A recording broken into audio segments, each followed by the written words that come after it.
1 second.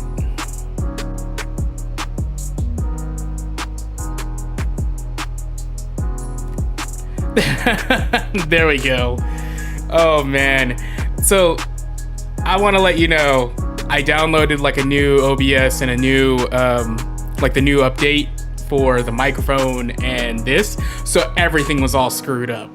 And that's why it was like last minute I'm trying to fix everything, and I didn't check to see if everything was good before. Well, like I did try to check, but there's only so much you can check before going live. So let me start over again. Hey folks, how's it going? What's up, Steve Jones? Thanks for letting me know. I was looking at everything and my music was off, the mic was off. Oh, it's all kinds of off. We can hear me now. All right, good. Or, you know.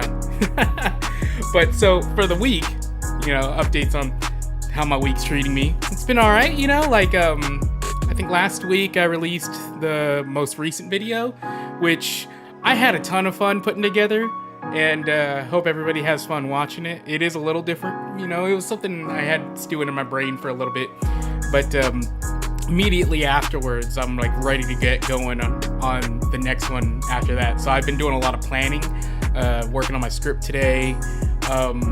Other than that, you know, I've been trying to keep up with the hobby stuff, like organizing my projects, planning them out, because it's one thing whenever you're just painting or like putting them together, but it's another whenever I'm trying to like put it together for a video, like coming up with story ideas and like interesting points, like stuff that some viewers may want to hear about. So it takes a little bit longer, and not only that, when you actually do this stuff, it takes a bit. So yeah, I've been trying to work on improving the speed of my process, or at least the ideation and all that stuff. So outside of that, you know, the week's been all right. Watching a lot of TV. That's like one of my favorite things to do, is watch cool TV shows. And we just started watching Slow Horses on Apple TV. But we watched, you know, second season of Severance, and oh, so many good shows. So many good shows. Too much. But speaking of projects and things to do, let me switch over to the paint cam. So that way we can take a look at what we'll be painting today, which is going to be Hawkeye. Now, I already started on Hawkeye for a little bit. This was before I started streaming, and I hit like a wall. You know, like I was working on them and I just wasn't getting inspired. So that's when I moved on to other stuff, and like I think I painted him right after Winter Soldier, and I decided after painting Rogue, like, let's just knock this guy out. You know, let's just get him taken care of. You know, I liked the sculpt a lot, but then when I started painting him, it wasn't hitting as hard. So there's gonna be a couple things that I'm gonna go over, like redo, like the purples. I'm gonna redo those. But you know, the black here is just dark gray with a black wash, and then I just kind of stopped. But the other thing is the skin is all done. So like, it shouldn't be too hard. And I'm thinking I'm gonna try to do that technique again where I just slosh around paint for the base, but I'm thinking maybe a yellow base to contrast with all the black that's gonna be on him. Don't know quite yet, but I do know that I have his reference card here. He's got a lot of black, which, you know, I already did a lot of black with Winter Soldier, so I want to try to make it a little different. I'm gonna probably go for a dark gray, maybe. Oh.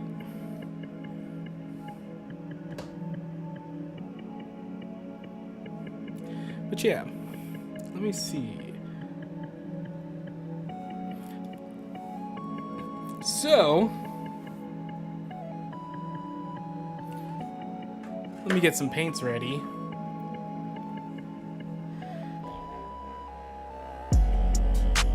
You know, earlier today, Comcast was working on my internet, like in the neighborhood. So there might be a chance that's why I haven't been getting such a good connection. But who knows? So I'm gonna start with this graphene gray here.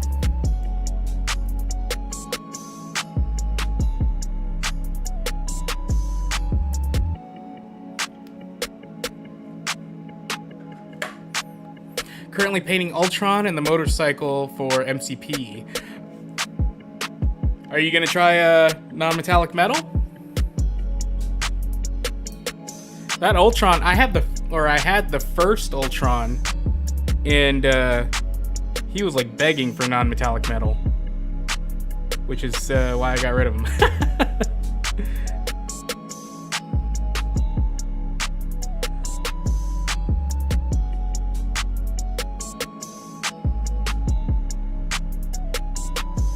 Submitted my submission for the local painting league. Heck yeah! What'd you submit? You got them jitters? Heck yeah, always NMM. Keep working at those skills.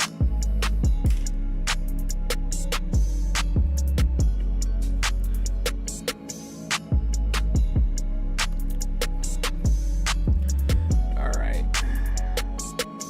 I'm gonna move this over, so that way I get a better look. What was your submission?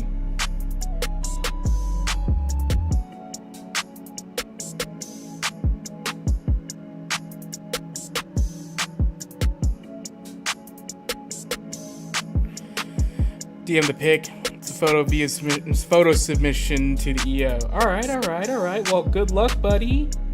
I always get them jitters whenever I do painting comps. Kind of like a little ego scare sometimes, you know?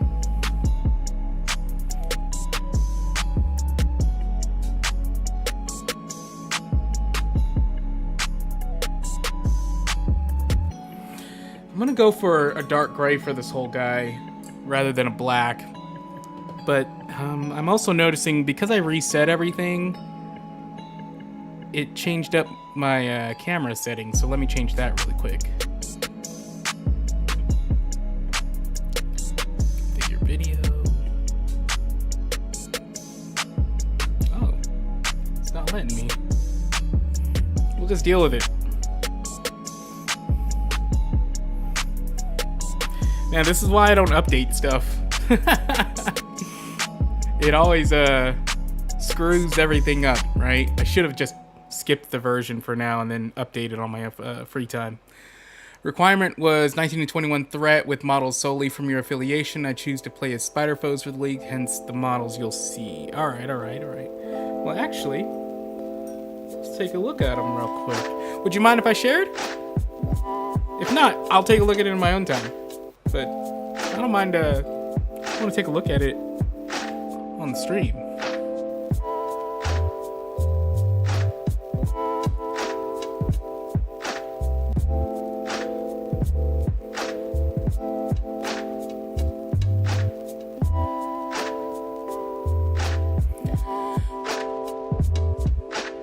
Oh, yeah, I was talking about like my face cam. It like reset it, so I'm like kind of really overexposed. But hey, all right, let me share. Heck yeah. Let me go to it.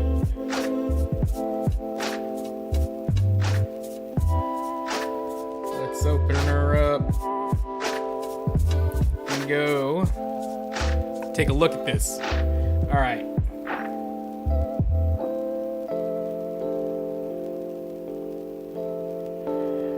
Hot diggity. I know I've seen some of these before. Ha ha ha! Dude, I love the electro lightning. That's pretty cool. And I love the newspaper. He's back. Is that from Spider-Man 2? I don't know. Shocker. Man, your effects are on point. You ever try object source lighting? Like you glaze the same color of blue in the surrounding areas so that it looks like a glow. That would be really cool for you to do on your blue lightning. And then in your blue lightning, you can punch it up a step in color, like to add more white, make it the whole thing a little whiter, brighter, and then use this blue in the object source lighting to sort of get it all glowy, like in the surrounding areas.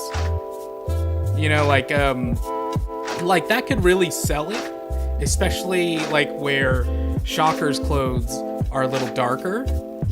If you glaze onto the clothing, the reds and stuff near where the electricity or the shock thingy comes out of, it'll sell the fact that it's lit up. But always remember, the source of the light is the brightest.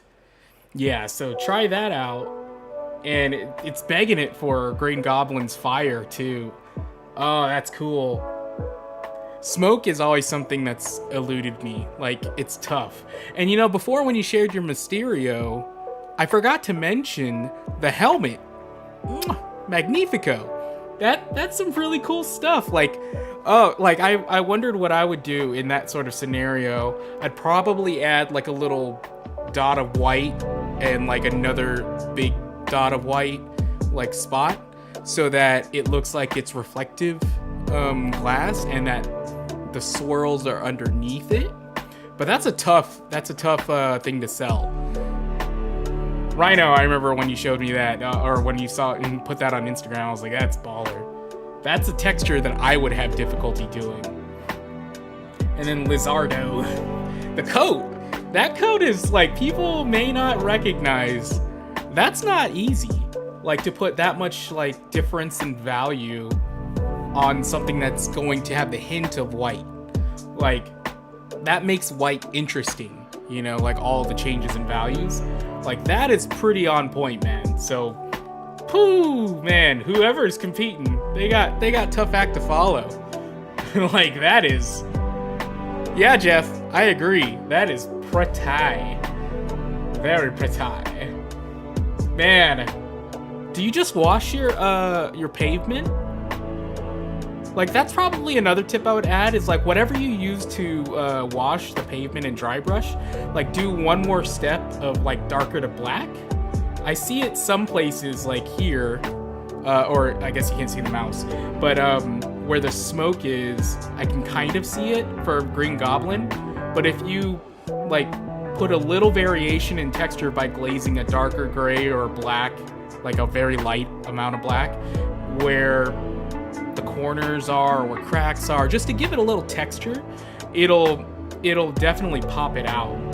But other than that, man, like this is some standout stuff. Like, I'm pretty sure that they got some stiff competition in whatever you entered. The other thing too is the water. That's cool. That's a cool color for like what I assume is sewer water. And water is tough, like tough.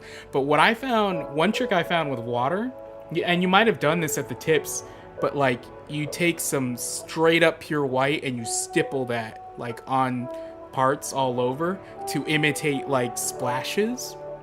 Like, I've done that before and it works out really, really well. But man, this is some good stuff. Like, oh.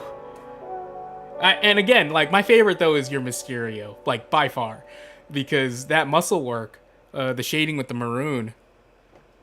Yeah, for sure. But the thing is, with comic book style, like, it can definitely work. But like, I have a problem with that type of basing in terms of like making that texturing. So I'd be curious, because I hadn't done the MCP bases. Like, whenever I did like my Cyclops and my Captain America, I'd never finished the base because it kind of eluded me as to what I would want to do. But I might try to do something like that on some of these Marvel Zombicides. Man, but that's cool. That is neato burrito. Thanks for the share, Steve. Like, oh, so neat. I know I'd be looking out for you if we were in the same comp. I'd be like, I gotta beat him up in the parking lot. Let me get back to the painting. They are a bit flat, lacking in texture. You know, whenever I was thinking about painting them, I was thinking of oil washing so that I could control some of the texturing. And I was gonna try to mix in browns and blacks because it's like a gray pavement, right? Like, you can do it in other color pavements, but it's a little difficult, like, sometimes, especially when, like me, I like to have bold highlights. So subtlety is really tough on those bases.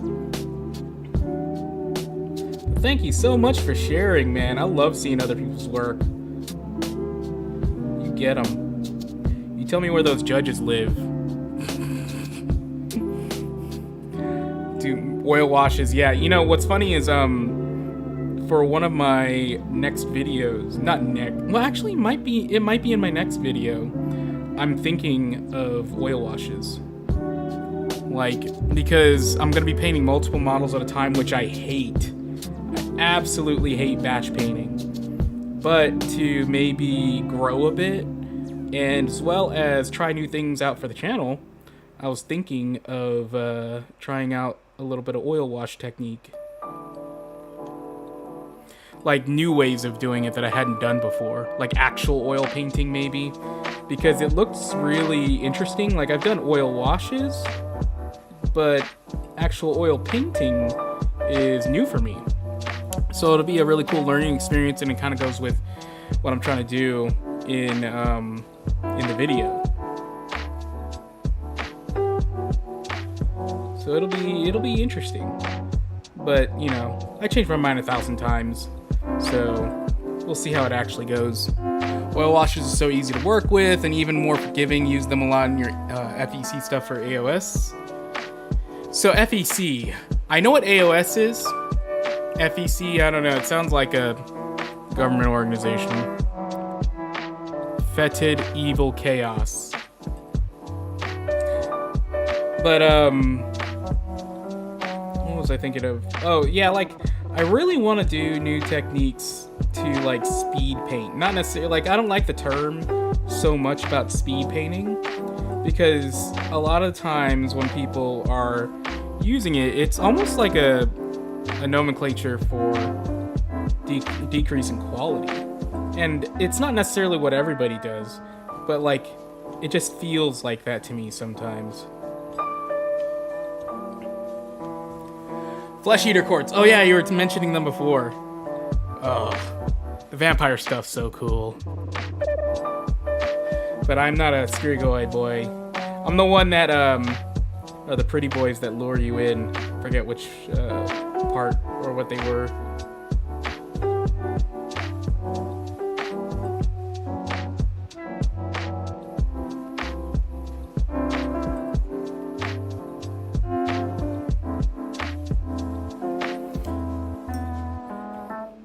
Probably knock these pants out really quick. After this one, after Hawkeye, I'm wondering, should I paint Iron Man? Like, he would take a while because it's all non-metallic metal. Did something drastically different with my FEC, going for more of grimdark than your usual popping colors. That's a tough adjustment. That really is. Like, I have a difficult time with grimdark because it's grimy, and I love pops of color like you're mentioning. Like I love big, bold, saturated, hot colors, and grimdark is like a more subtle take on painting. And it's not necessarily my favorite way, but I wondered that before when I was like watching a grimdark video. Painting video, and I was like, do I not like grimdark because it's just not like I don't like the style, or is it because it's so antithetical to how I paint that I'm just like making an excuse up for not liking it? Like, oh, you know, it's not my thing, so I won't do it. I need to like explore more styles though, because otherwise I get stuck in my bubble and I don't improve, and my best improvements came from trying to do new styles. Oh, you sent another one. Let's take a look at this.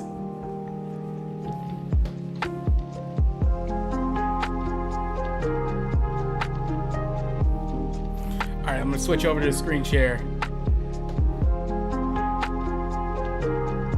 Alright. Oh, I didn't even notice it had a sewer pop over here. That's cool. I like that green. Is it the Sherwood green? It looks like Sherwood green.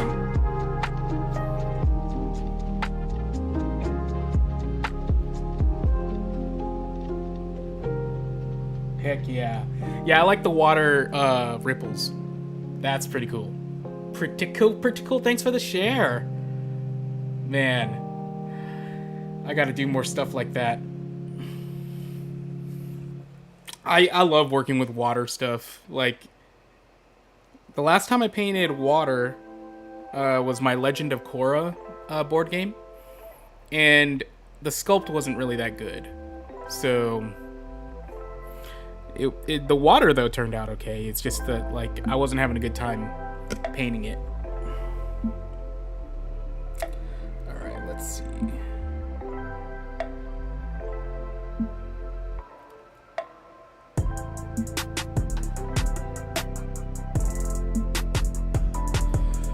The water was greens, blues, dark sea blue, wet blended together.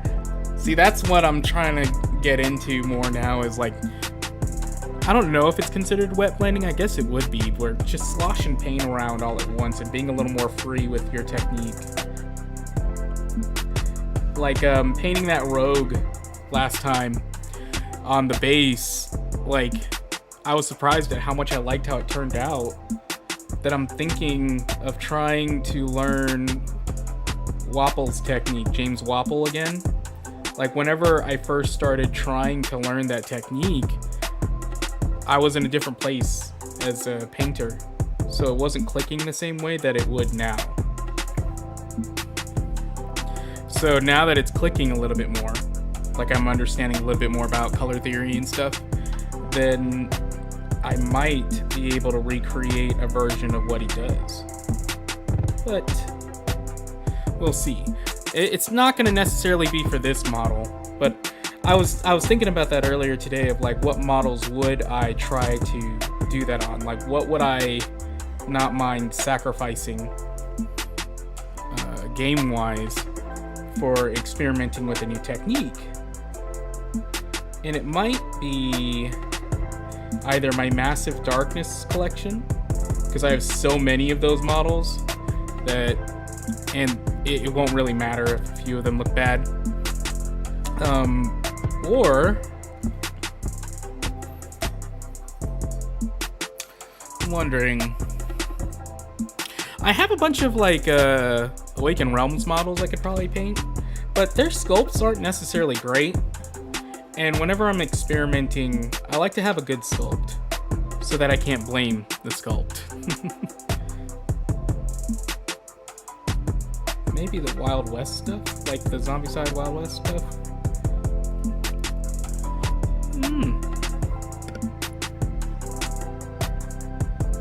You know, the other thing I was thinking about today, I was thinking about getting a big old timer, like a big old clock timer, countdown timer behind me, so that like on stream I could be like, all right, I'm gonna stream for 3, 4, 5 hours. Let's see what I can get done in that amount of time. And then have a countdown, and then like, you know, once we, like, I'll go over what I plan on doing and my techniques. But from then on, once I start that clock, non-stop except for potty breaks. But yeah, like, just knocking out minis. Because, like, that's always been a problem of mine, is completion.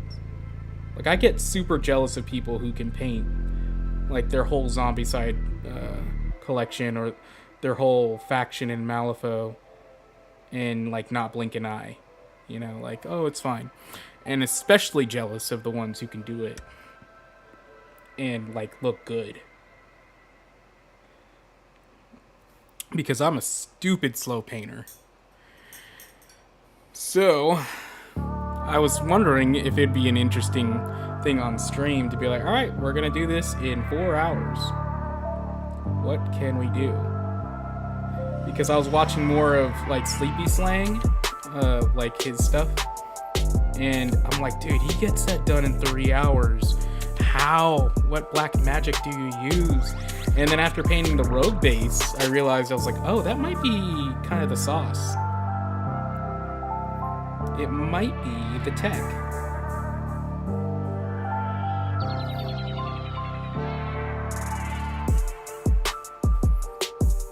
Who knows? So yeah, it got me really wanting to try out different things. And like, it'd also make interesting videos.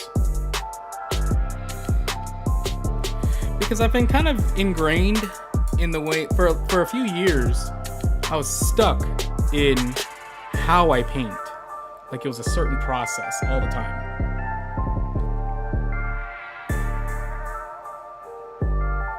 And only just recently have I been really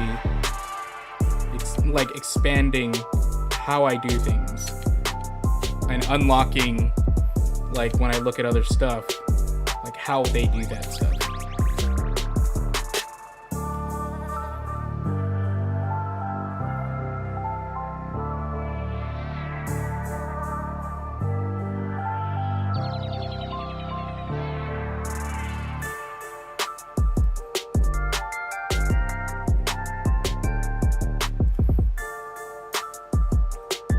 When do you find out about the results from your MCP contest?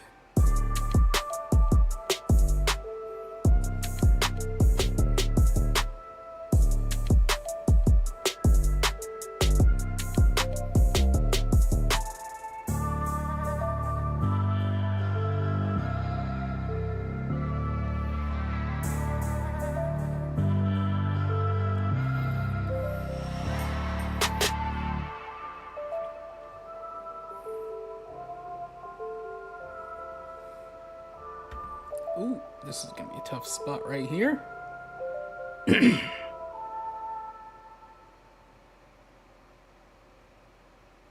Gotcha.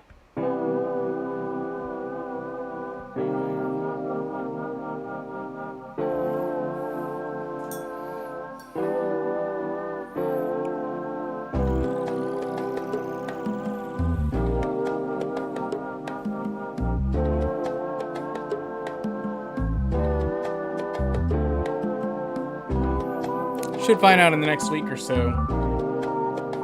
Man, you know, contests and like comps are the best way to learn. It's like in gaming how tournaments are like the best way to learn to play better. It's like a rough way, but it's the best way. With painting comps, it's like, I don't know, I learned the best whenever I was submitting for those things.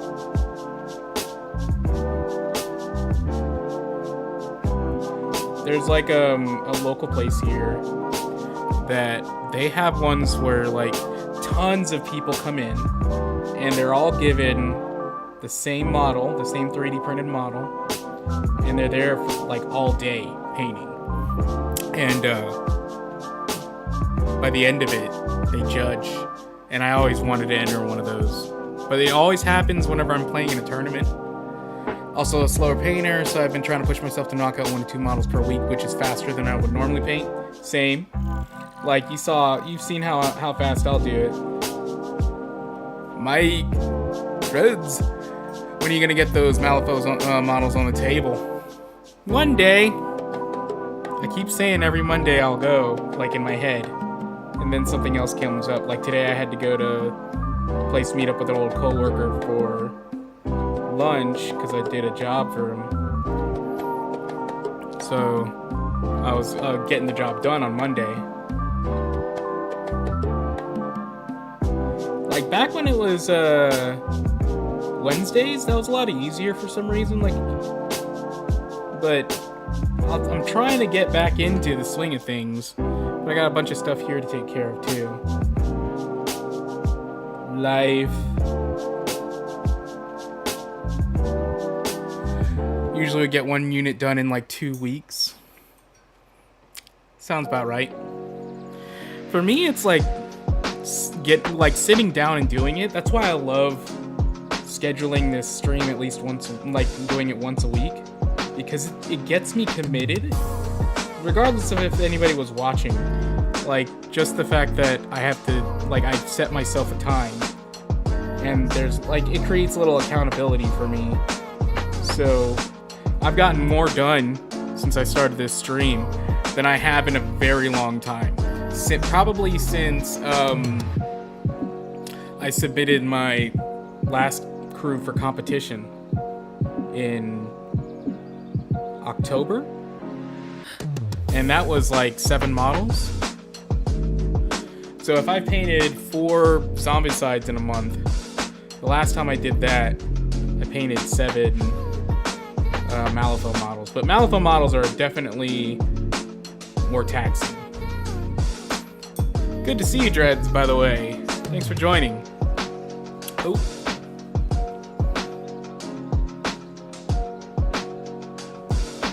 Oh, sorry. Alright. But yeah, like, creating a little accountability for getting things done is my biggest problem. Like, I wouldn't make the time to paint before. Like, I could probably be faster at it. The speed itself may not be the issue. It's the actual getting it done, you know? Yeah, the thing sucks about Mondays, they can only play till 9. Yeah! I know that, you know, you and I would stay late when we played. That's the only thing that's bad about the timing. But, you know, it seems to work for everybody else.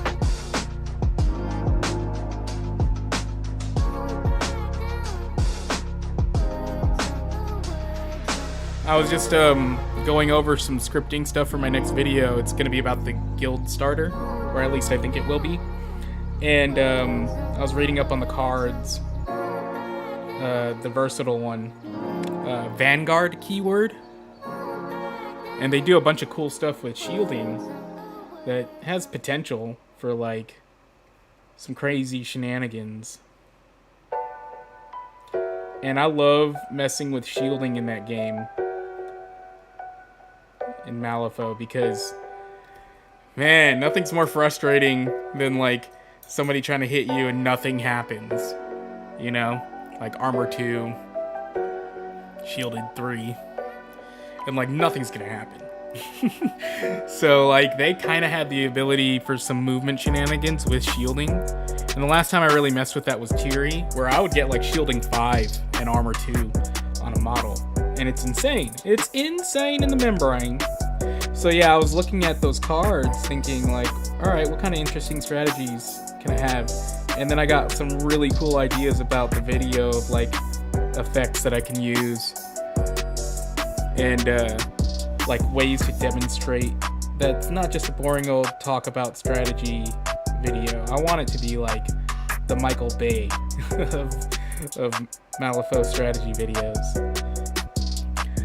I had the same issue with accountability. I ended up making a Discord with some locals where we motivate each other to slay the gray. Usually everyone posts work in progress, finished stuff, which motivates me. So, funny story about that. I've joined a Facebook group for that, and by like 2 months, no one was posting it anymore. I joined different Discords that meet up for painting, and then after a while it kind of falls off. Myself included, like, all it takes is one thing to throw me off, like 1 week where I can't make it, and boom, I'm off the wagon.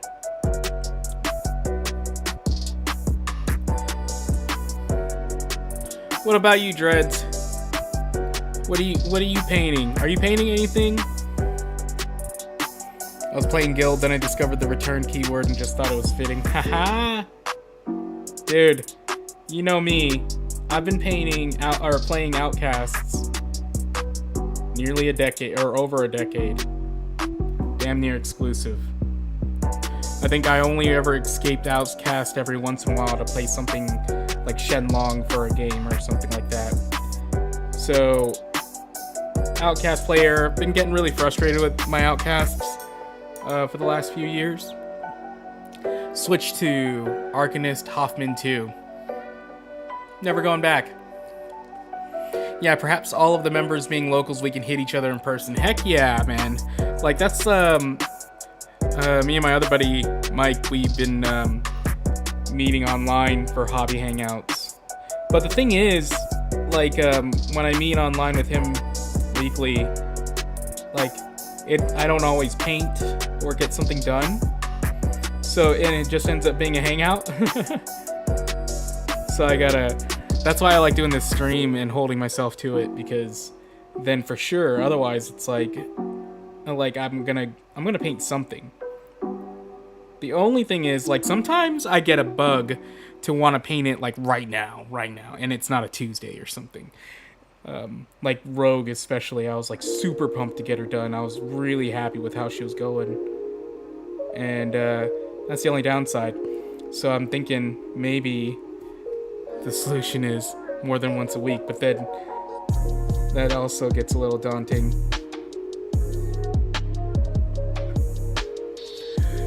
Yeah, I'm working on Castor's crew right now. Yeah, like I had the Castor 2 model. I think I traded it with Jonathan. I think that sculpt is pretty cool. Like, it's kind of plain, kind of like the original mature Nephilim. But me, I love those sculpts. I love those types of sculpts. Where it's just big burly boys. Big burly boys and with jam.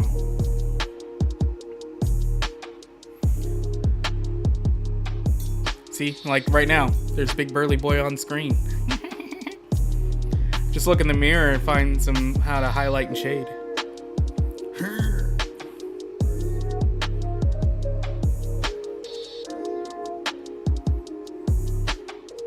Oh, did I hit up all the grays? I think I did. Yeah, I think I did. Alright, so before I forget, my wife made me coffee before the stream and it's already lukewarm.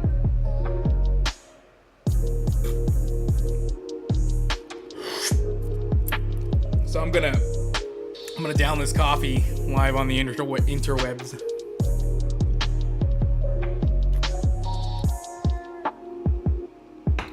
Nothing like late afternoon coffee. Woo. Yeah, I haven't played against Castor. Yeah, I wonder what he's like.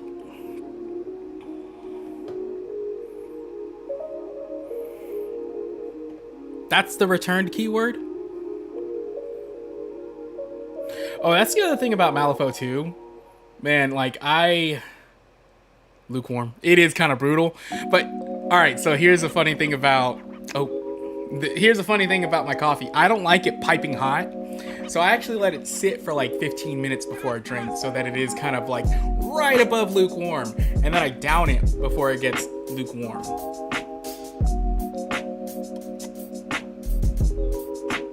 None of this meant to be. The only thing that it's meant to be is not in an ice cream form. I don't want it piping hot, man. I don't want to like have the experience of a hot pocket burning the roof of my mouth for something as soothing as coffee. The other thing too is like I'm not a big fan of drinking it black, but the only thing I throw in there is single flavored creamer. I don't like where creamer gets all crazy and it's like cookies and cream and mint and I don't know, like 20 other things. Like where I used to work, they'd have like all these coffees and creamers that had like 20 syllables in them to describe what they were.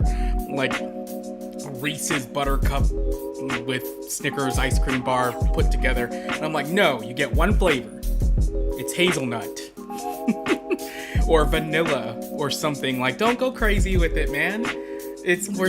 We are in a society. We don't need to be this decadent. This is how Rome fell. You know? Also, I don't like iced coffee. For me, I'd rather have it lukewarm than iced. You get Mark II Lilith vibes from him. I'm surprised that, and we've probably talked about this a bunch, but I'm surprised you don't get that from Nikima. Like, Nikima, when I'm playing against her, I get Lilith vibes. No fancy creamer, no extra sugars, just standard creamer, nothing extra if it's good coffee. That's true. So what's your coffee? This coffee right here is like my new favorite jam that I've been drinking ever since I tried it at Kids Temp. My favorite coffee, Cafe Du Monde, the orange one with chicory.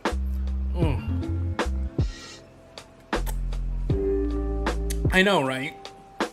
I'm sorry, but it's just like I need it. I need my go juice, and cold doesn't feel like it makes me go. It's gotta be warm. Like right now, I'm ready to go.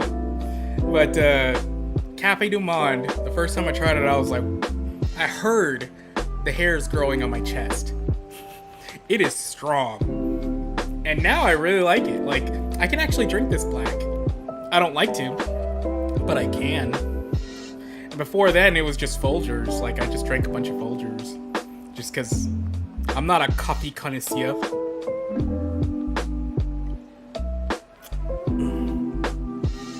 Now I will like. Kima's a traitor. Bones coffee, Highland grog with a splash of sweet cream. That sounds good. Sweet cream. Let me try that. So like, I will confess though, for all the froofy coffees out there, I used to love a Frappuccino from Starbucks. And I don't even like Starbucks that much. Not like I hate it, but I don't go there often. Like when we have a gift card or when we're traveling, sure. It's like the McDonald's of coffee to me. You know what you're getting. But, and every time I go to a Starbucks, I still don't get the ordering the way you're supposed to order stuff or like the little options. I just go like, whatever you have that's considered a coffee with a creamer in large. Like I say it every time. Although, try Kitty Town coffee. It helps cats and taste delicious. For a second there, I read it as it helps cats taste delicious. And I was going to find out where you live and assault you. Highland grog is a nice dark roast with a hint of butterscotch. That actually sounds like it would go together well. Although, if you get more than one flavor in that coffee, we're getting too crazy. Although, technically, I guess chicory is a flavor, and then you add in a little hazelnut creamer. But, man, I would just see people get nutty with their creamers and flavors and stuff. And I'm like, at a certain point, we have to admit, we just don't like coffee. We just want caffeine.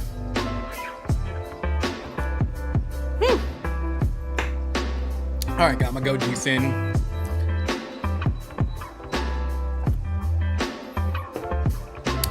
Kitty Town coffee. Alright, so now I'm gonna take this dark gray. I'm gonna add a little bit of this rainy gray to it. And then I'm also gonna make a little side of this rainy gray. And it's basically gonna be my highlight. I'm gonna add progressive amounts.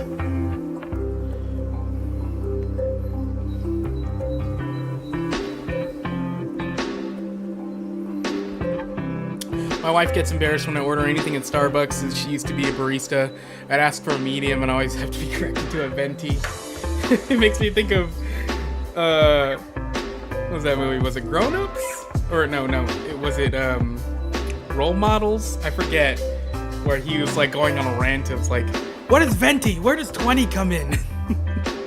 And the lady corrects him like, it's because it's 20 ounces. Jackass.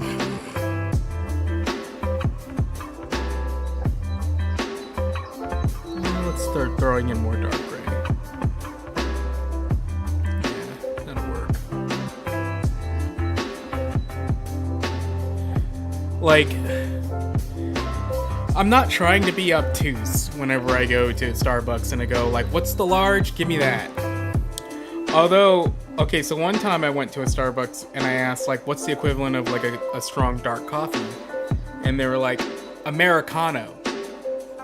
And then I went to a different one and I was like, what's in an Americano? Like, what's the difference between an Americano and like, say, your Pike's Place? And they're like, oh, Americano is like Pike's Place with like a shot of espresso in it. And I'm like, oh, that's why I like it. Americano. I do avoid Starbucks typically as it costs more than the coffee I have at home. Doesn't taste as good. Yeah, it does taste a little... I know people have described it as burnt. But, I mean... I don't think it's burnt, but I do taste more roastiness. But sometimes them fraps slap. Yeah, like if you're old school, and you're in a mall or something, and you're walking around, you just had a lunch, those fraps, they're a perfect way to finish that off. Gotta go to work, try to get back on later. All right, see you, buddy. Thanks for stopping by. Talking about coffee and whatnot.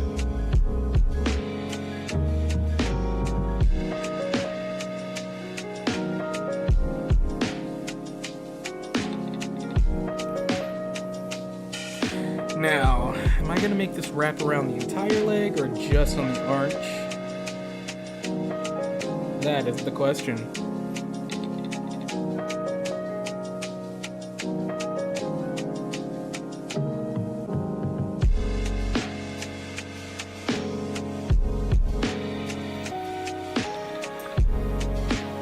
All this coffee talk. I used to be a big K-cup guy. And then one day, my wife and I, we just started feeling really bad about all the waste. So then we started using reusable K-cup, the mesh ones. But then it's well, why are we doing it this way? We may as well just get a pot. So but instead of going back to just a straight up pot, we got a French press. Ever since, man, been loving that French press. Got a little electric kettle for it. Love that thing. I think I might wrap this around a little more. But yeah, we had a French press for when we go camping, which I'm not a nature boy. I don't do it often, but my wife likes to go on camping trips with her friends. And then I realized that is a very inexpensive way to just use grounds, and it doesn't take too long if you have an electric kettle. It's a good alternative. And now we're not wasting, oh no. Well, that's fine. Now we're not wasting so much on K-cups. And plus they're cheaper, like you mentioned. It's not so froofy, We have the same setup, kettle, French press for hot. Yeah.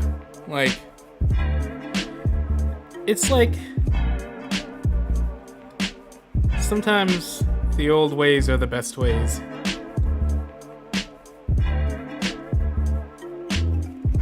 But I remember when we first used it, before we started using it, the only time I'd, the associated thought I'd have with French presses was always Black Hawk Down. Because they had that scene when they're in that building and they used the French press.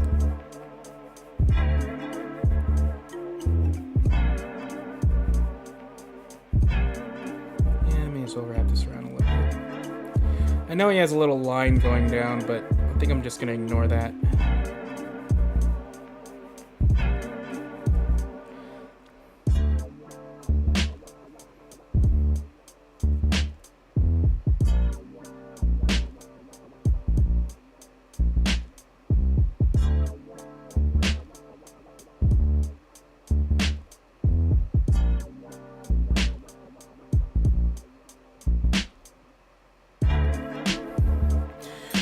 Whew.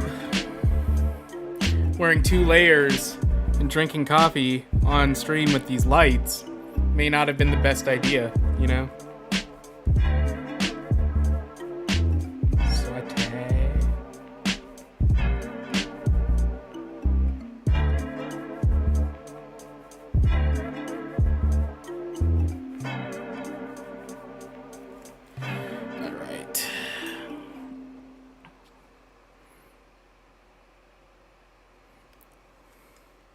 Now here, I'm gonna definitely just do the arch.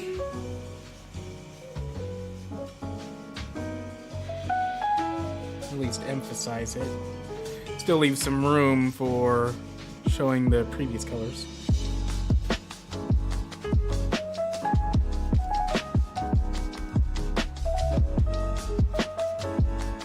Because I want to also make room for the next highlights.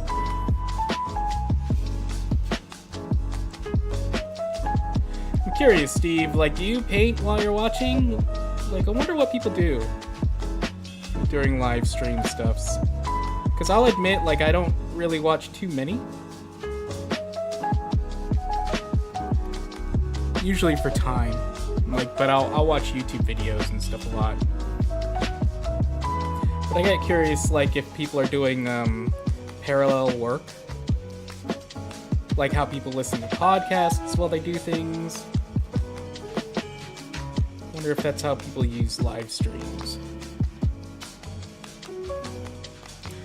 Because if so, I'm flattered. Painting while I watch feels like a hobby hangout for sure. Yes. All right, we're digging it.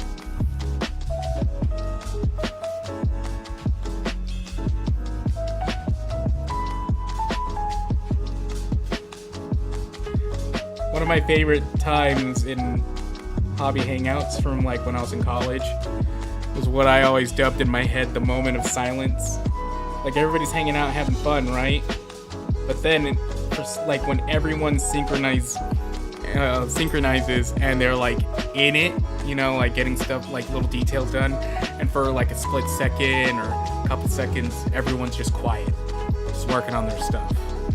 And like when that extends even further to like a long moment of silence, it's magic.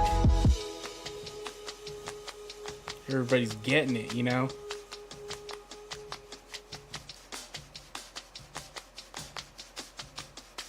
Just wet blending the rock that Ultron's standing on. Yeah.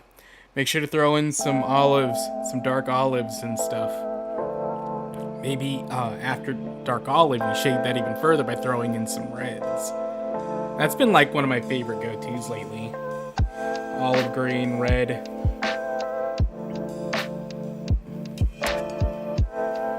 Been trying to play with color more, you know?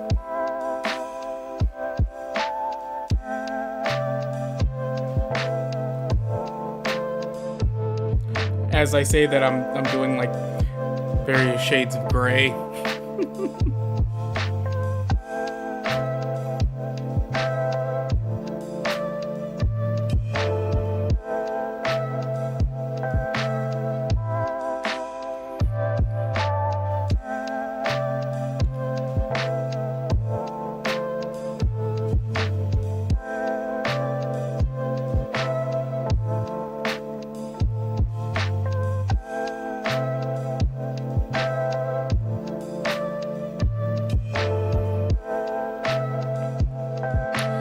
Using Crixbane base for the shadows, Crixbane highlight for the tops as I wet blend. They're a nice gray with olive mixed in. Nice, yeah. Crixbane was like a workout horse for a lot of people from the P3 range. And I know you mentioned it before.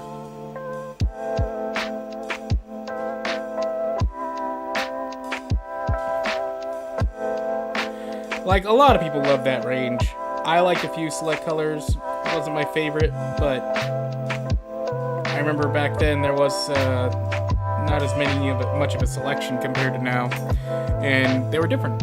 Water-based, like when you mix, like what I appreciated is that it didn't dilute, like when you throw in water.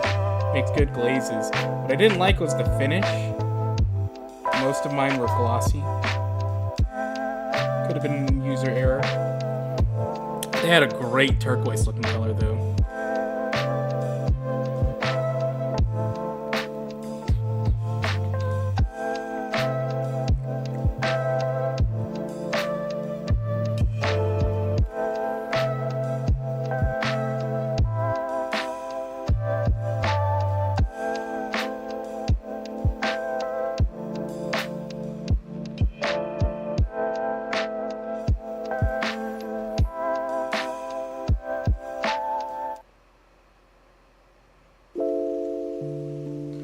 Really hoping that I get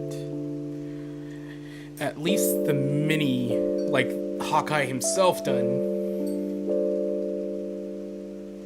And then I really would love to get this guy done all at once, but now that I'm done painting this gray, it might be a little ambitious, but then again, I'm always ambitious.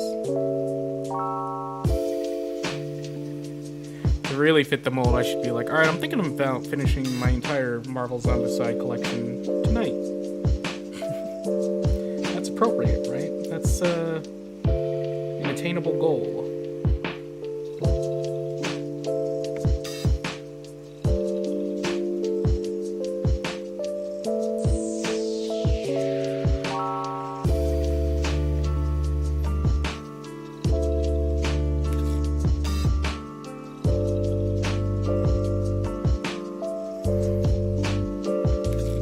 P3's turquoise is called Meridius Blue, and it's a staple, yeah, especially in your Necron scheme. That was the one I was thinking of. It's like, it's a really good one. Although, like, my favorite turquoise is Vallejo turquoise, but sometimes it doesn't feel like it's a turquoise. Sometimes it just feels like it's a blue. Meridius was pretty distinct.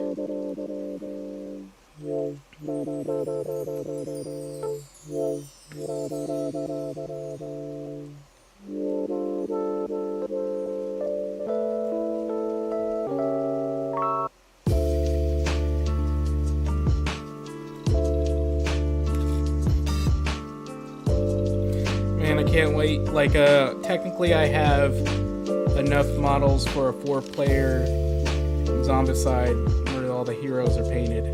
But I really want to try it with 6 painted. And I would really love to have this fully painted. Like, that's my ultimate goal from painting all these. Is like a fully painted Zombicide game. Never done it. And Marvel, the Marvel one is the one that's like, I feel like I could do that. Because I'm really into the minis. And I might stick with it. As opposed to like, when I was painting Green Horde, I got a lot of orcs done and I was just done with painting orcs. And I only painted like 3 of the heroes. I haven't painted any of my 2nd edition modern Zombicide. I painted most of my Zombicide Invader, the zombies. That one I could finish, but then I painted all the heroes and I tried quote-unquote speed painting. They looked terrible, so that like killed my motivation for a little bit. But I liked how I painted those aliens. They really like to painting quickly because they're all kind of one texture skin. Could not paint board games, too many models, I would feel the need to rush. You know, like, I get it because I have yet to have, well, I technically have a fully painted board game with the others. I painted enough to play a fully painted board game, and then I did so.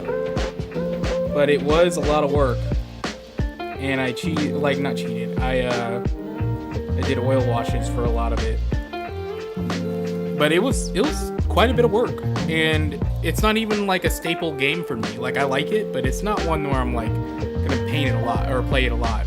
The other one I have is Blood Rage. I have enough. I painted 2, and I'm working on the 3rd of the player models, and I painted 1 of the monsters. So like, I run out of steam pretty quickly, but I just love how a fully painted board game looks. It's a different feeling than a fully painted miniatures game. Like, that's cool, it's kind of expected, but the thing is, like, teaching new players in a minis game is like biting an elephant, right? Like, you gotta eat the whole elephant. So, yeah, you have Blood Rage painted. I have, like, the Frost Giant. I love how I turned the Frost Giant into Nothing Else by Keaton Suimon. But, like, I really want to have, like, games I really love fully painted, because then it's so fun to introduce new people. Like, board games are so much easier to walk a new player into than a minis game. A minis game is like a major commitment. Even the simple ones, they're major commitments. Dinner prep, gotcha.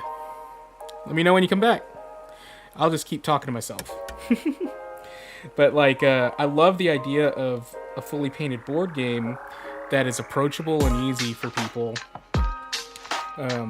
So that way it kind of like, I don't know, it's like magic, in my eyes, in terms of like, it makes me think of the first time I ever saw Warhammer. I was a kid, and it was fully painted in a Games Workshop.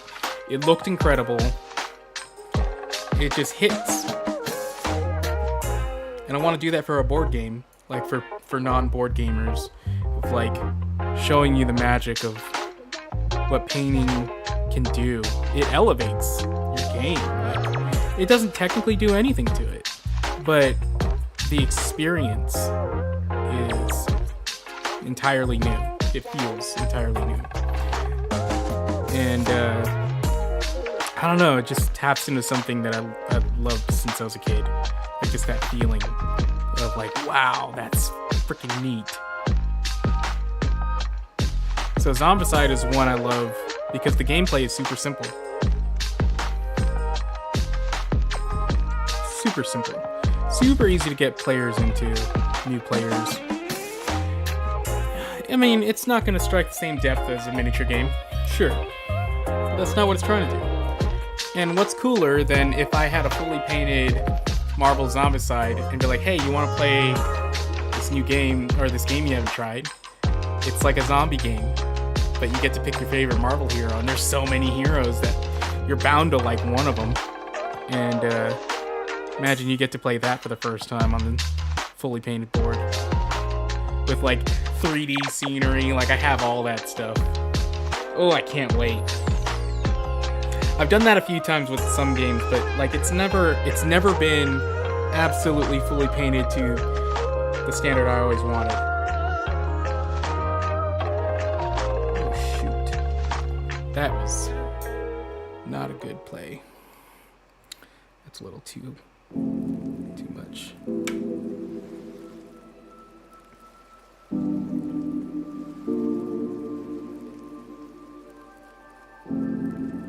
I might need to glaze this.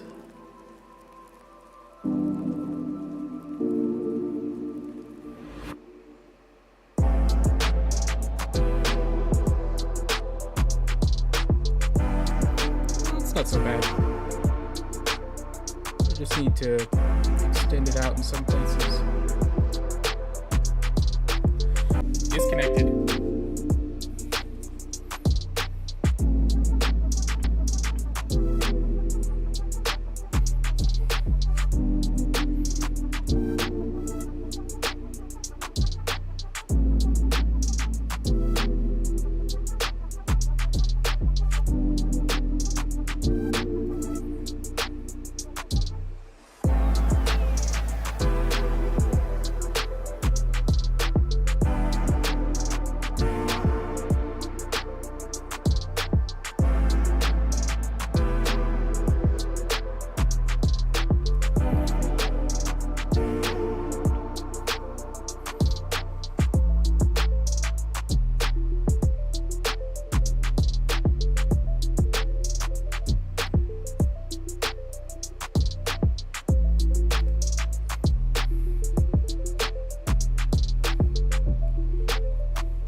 Sorry, I'm being a little quiet. Now I'm just trying to focus on the painting.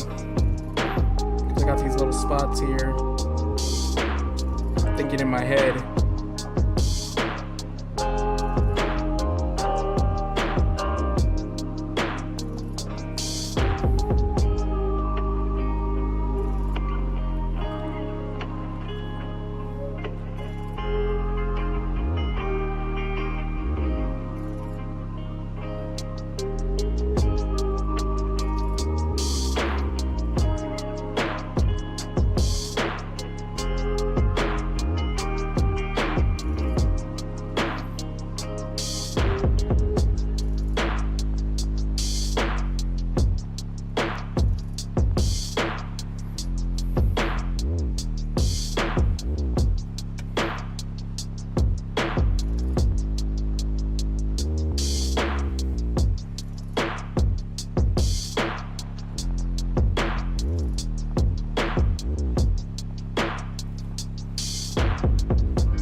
that as I get closer to getting done, he strikes a little more inspiration, this model, because it's not really, I'm just kind of like getting him done. He's not really like getting me pumped, you know?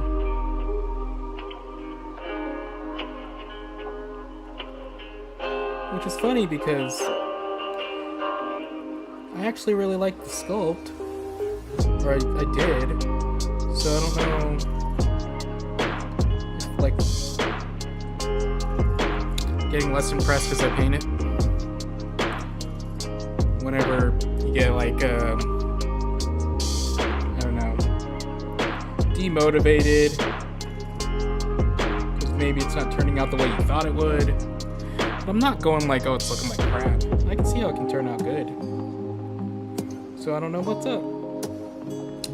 Maybe it's just one of those models. Oops. Oh well.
I don't know why everybody hates on Hawkeye.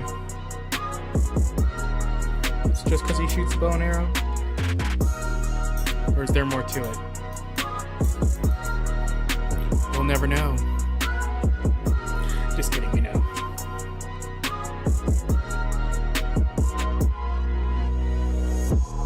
Oh, that's why. It's not my camera so much. It was my lights. They were all the way up.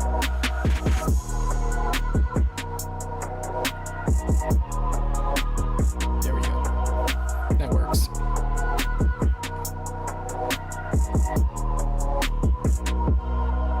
I think I'm done with the gray. Nope.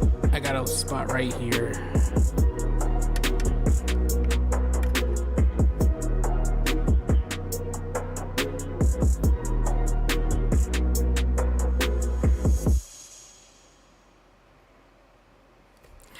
Okay, so now that I've gotten the gray done,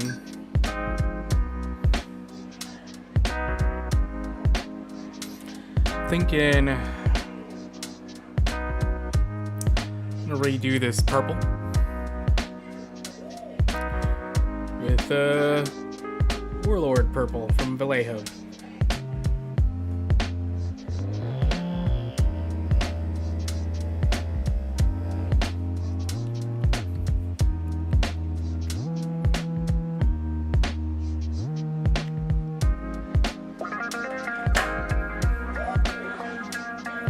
Throw this bad boy in some water.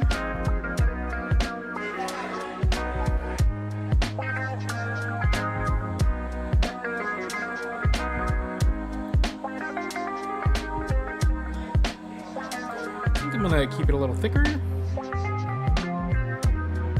Just gonna make it all opaque.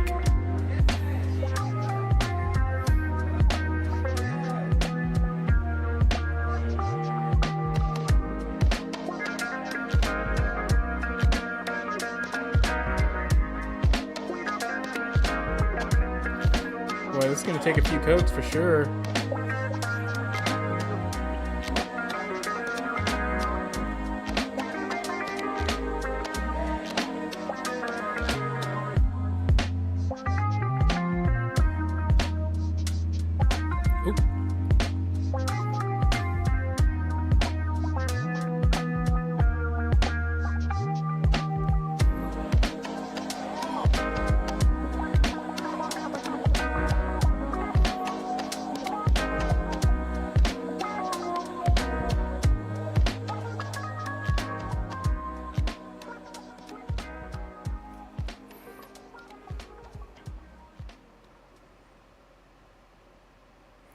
I just didn't like how this purple turned out. So I'm going to try to go for a little shocking magenta.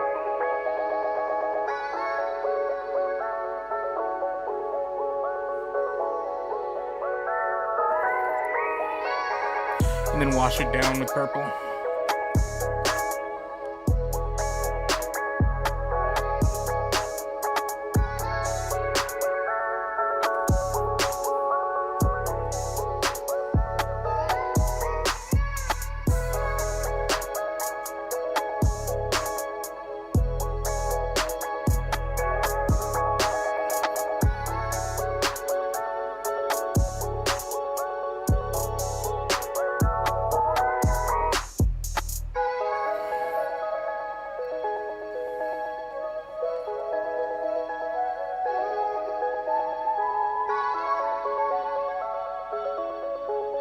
Shoot.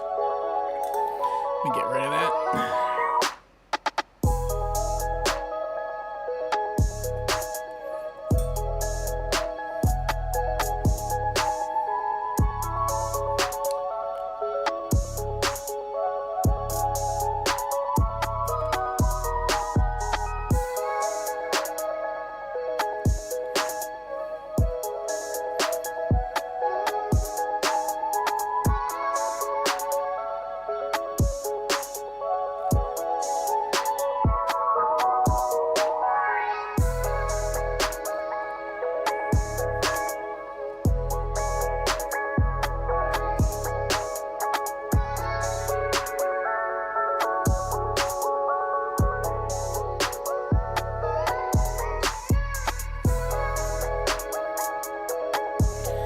This way it can be a little bit bolder. I already have a lot of dark gray. I don't want the purple to also look muted.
I don't know if I was supposed to paint that part, but I don't think it's noticeable.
Gonna probably need a second coat.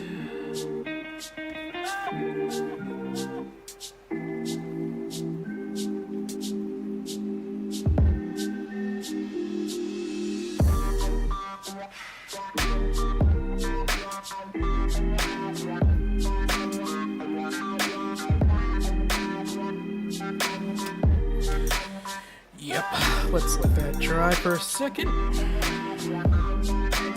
Get a swig of water.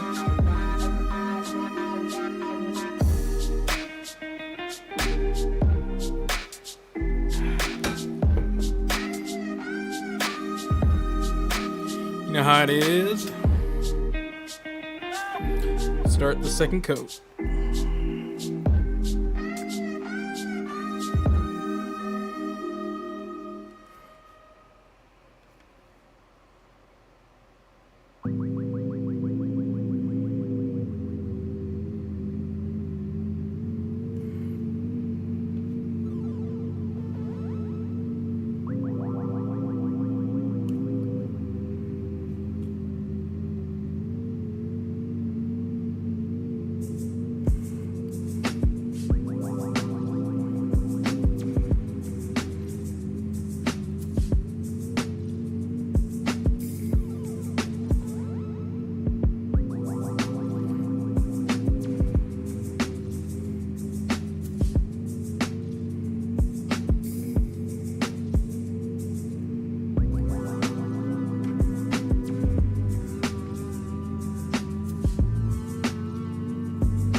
Oh man, I'm getting in the zone. I didn't. I'm like just fainting. I forgot about. Should probably talk a little bit. Maybe be a little entertaining.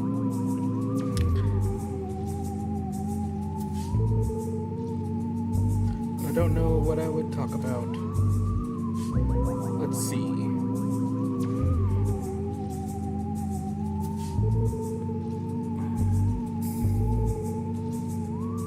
Probably should have wrote some ideas down. So I'm gonna be talking about in my next video the Vanguard keyword in Malifaux. Reading up on them, asked my buddy to help me out with some model interactions. Like, I think I've got some really cool ideas of how to make it interesting. The thing I worry about is I am not like a Malifaux expert, like a gaming expert. I'm decent. I perform decently enough, but it's not like my main thing, my main goal in playing. You know, like I prefer the hobby side of things.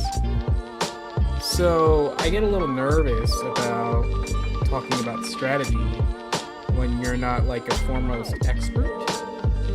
But that is something that we kind of have to get over.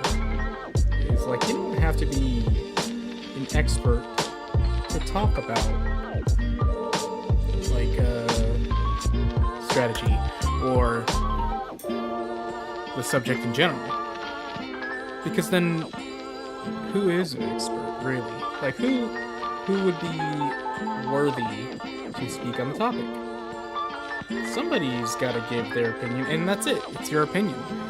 But, like, when it comes to, like, rules interactions and strategies you're giving tips for, it feels a little bit less hard and loose than, say, painting tips.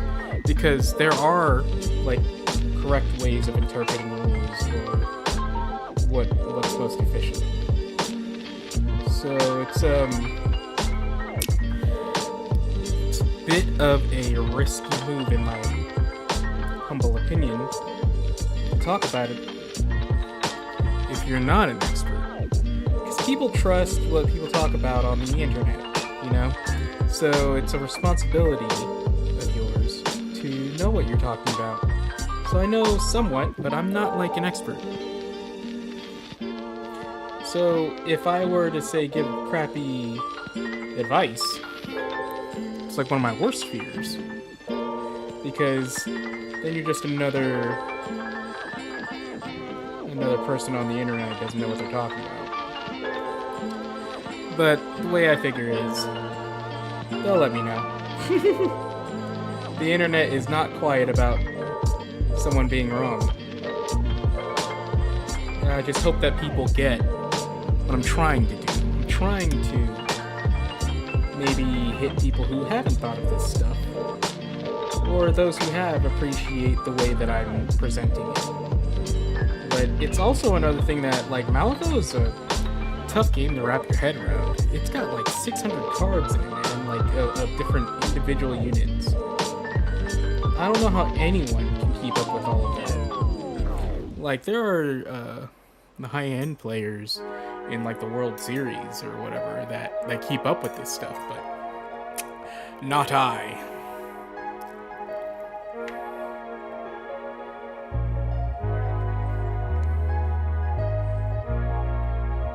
So, because I don't, like, should I be putting out my opinion of, like, how to play certain styles?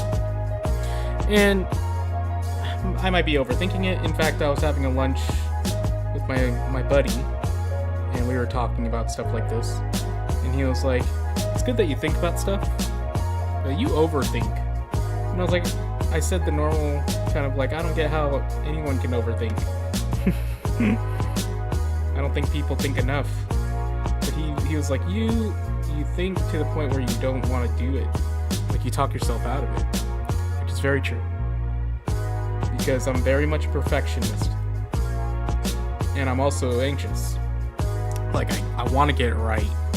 I don't want to look like an idiot. That's like one of my fears. You know? Just looking and sounding like a moron. But here's the funny thing. You will. You'll look like an idiot at some point in your life to some person. But it doesn't mean that they are right. And even if they are, you're human. So get things wrong. Just try to get them right. But you will get them wrong. Okay, so that is solid enough for a wash. Well, I think I'm going to do one more coat.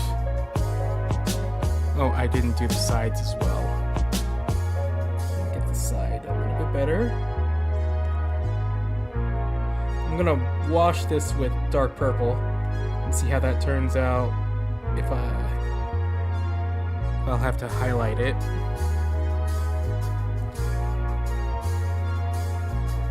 You know what? I might actually hit this up with a highlight before washing it. Well, I don't know.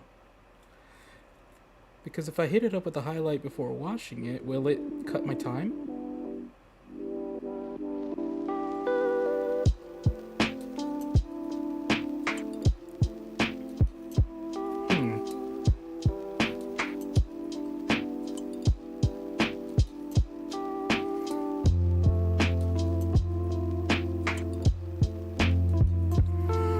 Yeah, but then it'll be filtered down to a purple. And that's not necessarily what I'm going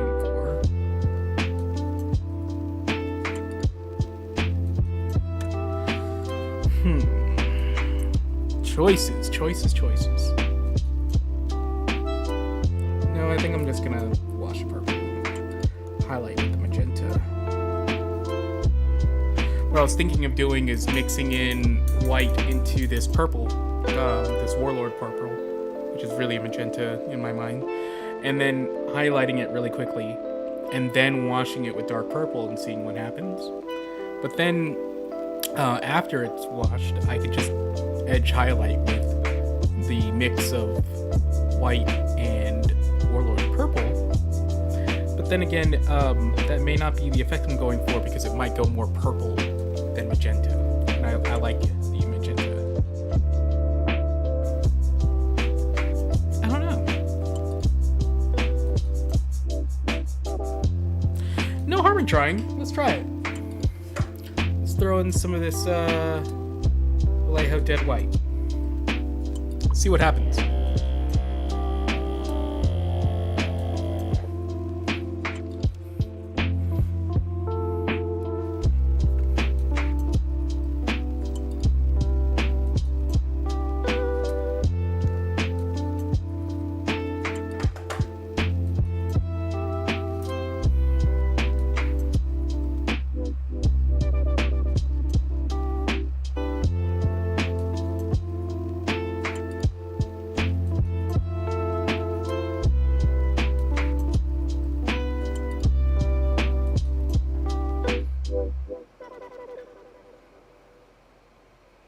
Might have put a little too much water, but that's fine.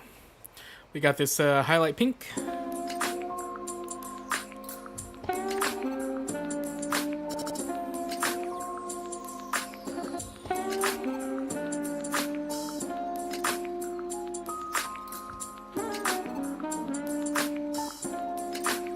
gonna test it out on a few areas and see if it works.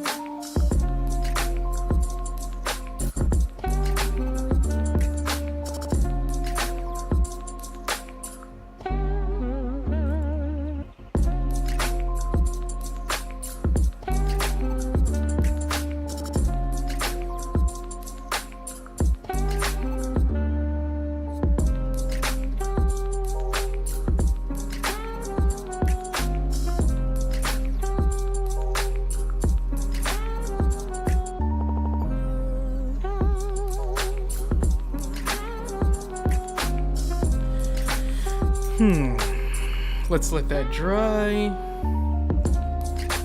Get out Hawkeye Violet. It's like a dark purple wash.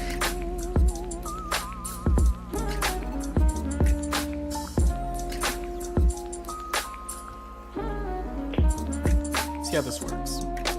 Is it dry enough? I reckon. Let's try it. No harm in trying it out on a little spot.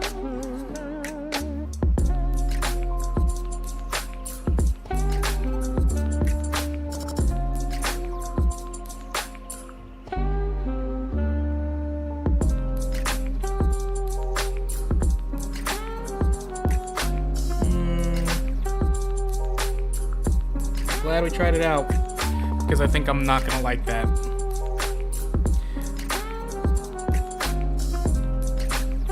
Purple over the light parts. Not a fan. It's like muddy. Yeah, good thing we tried it only on a little spot. But while we have the color out, we can just paint the rest of it with this wash color. Let's do it. Heavy wash the rest. Good thing I only did it on the bow, because it looks like crap.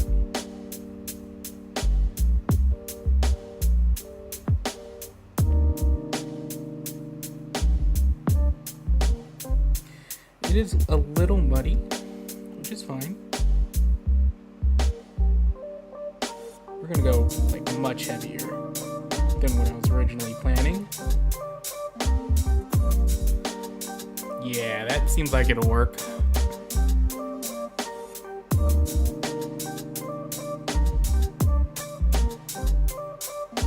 Yeah, let's go very heavy.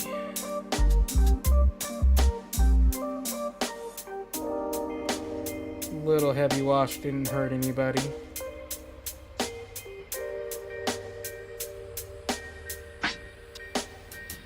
That's very heavy.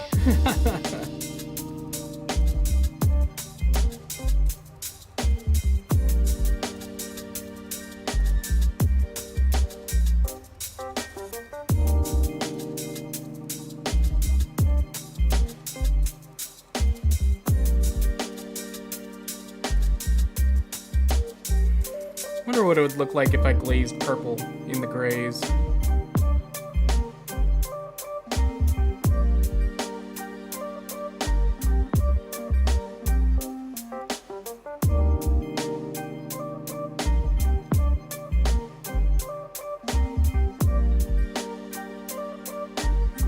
Getting a little hint of it here, because I went a little over.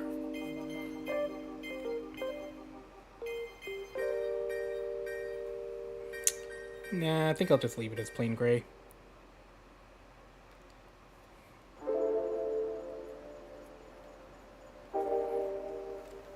Ooh, that's a little too much.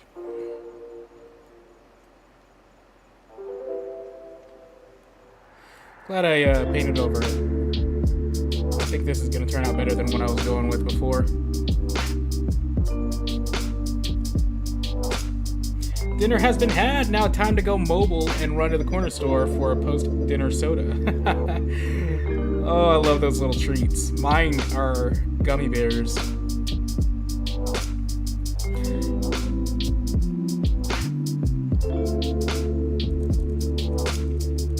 Love me my Haribos, you know.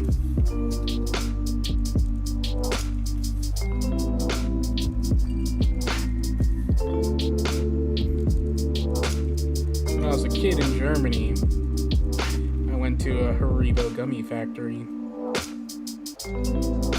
Like, what do you do with the rest of your life once you've done that? I'm still trying to figure that out, you know. You've done all that you can at such a young age. What more is there?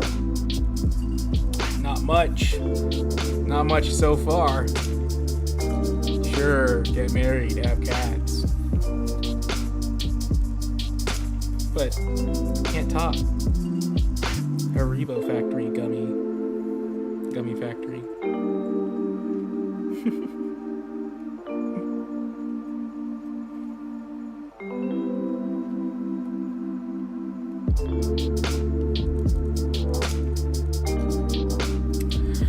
All right, let that dry. Some parts already are. Close up our bottle. Put this in front of the fan. Let it dry. Drink a little water. Tasty.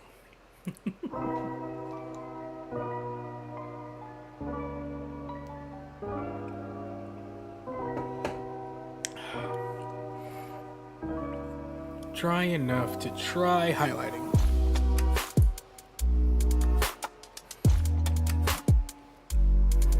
Oh, you know what? I need some more of the regular magenta. Because I mixed all of mine into the white.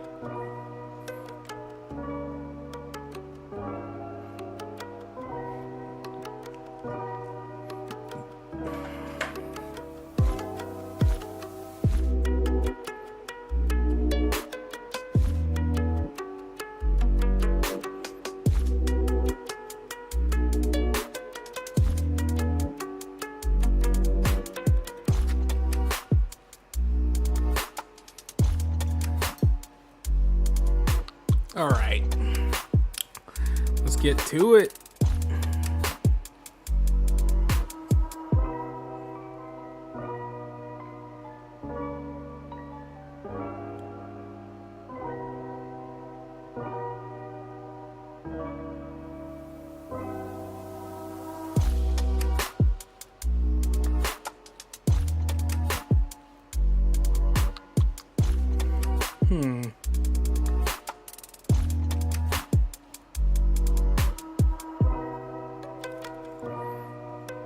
Love that purple on Hawkeye. Nice blend on the chest. Thank you, thank you.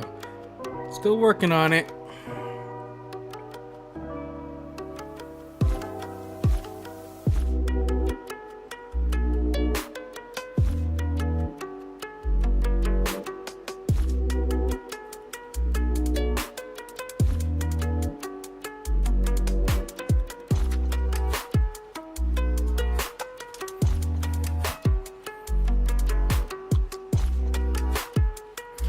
lot different on camera than it does in person.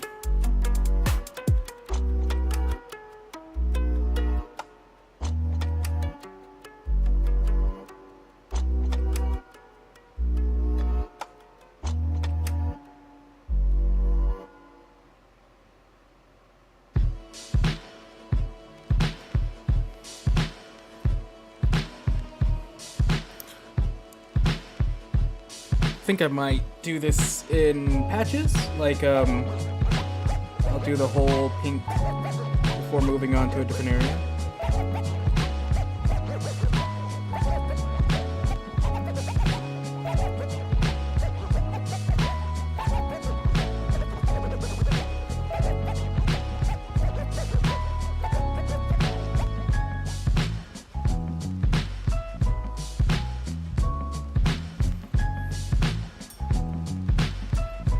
Yeah, I think I'm gonna try that. Let's mix in this pink and white. See how this looks.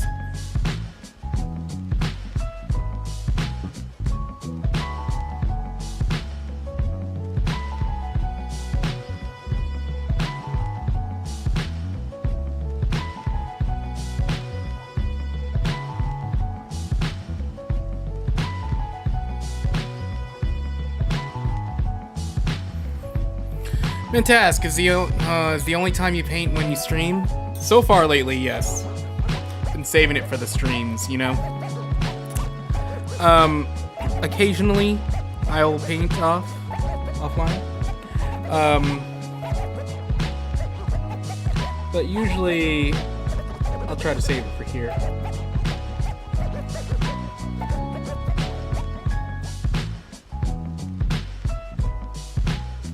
Shoot.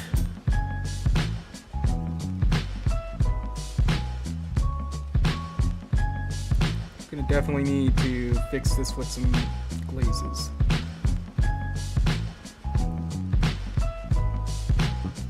Like, I want to paint more often.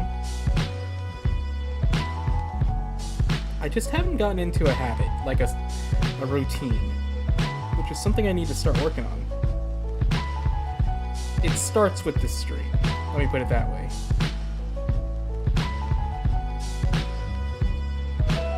And once I figure it out,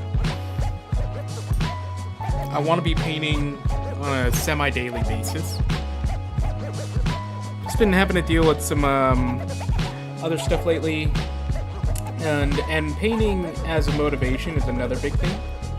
Like, I don't want to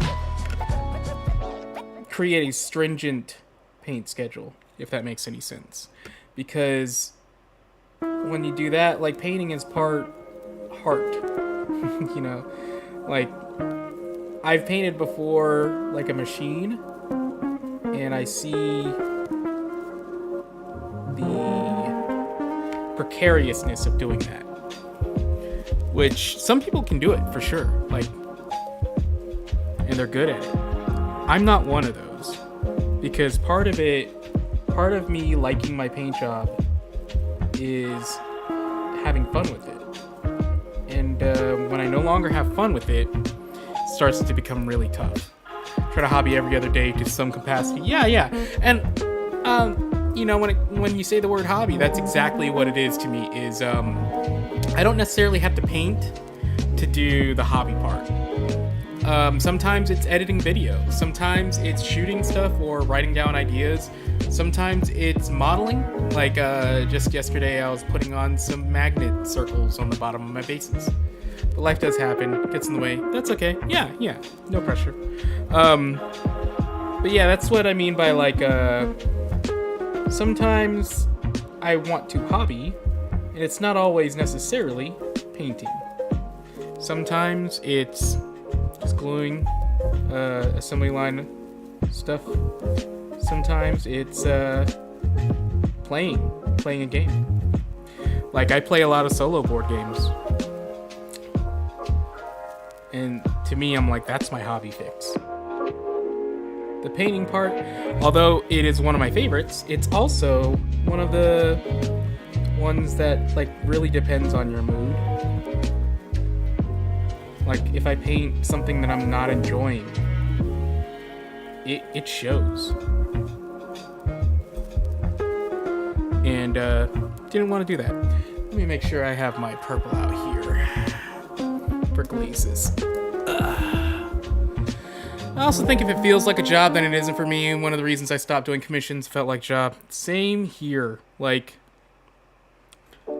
I don't mind doing a commission, but I try to limit it. Because, oh boy. The thing about commissions for me is the pressure I put on myself. I want to do a good job. I want the person that I'm commissioning for, that I'm painting for, to like it. And for some reason in my head, I think like less of my paint jobs. Or like I don't paint in the same fashion that I normally would. And heck, I was just doing a photography job for a buddy. I'm not like a professional photographer, and the whole time I was like worried that he wasn't gonna like my stuff. He liked it, but still, like, when I do commissions, I get worried about that stuff, and it affects how I paint. And it gets less enjoyable. So people ask if I do commissions, I'm like, yeah, but it really depends. It really depends on what we're asking for, you know, like what are the expectations. And when people start paying a lot of money for it, there's a certain expectation. And I've heard people complain about their commissions before. So I always get worried that I'll be one of those people. But then at the same time, you gotta think to yourself, like, they might also love it. So we gotta go easy on ourselves. You see how that with the glaze, how it works? Hot diggity, loving it with the glaze. So just gonna keep going back and forth till I get it just perfect.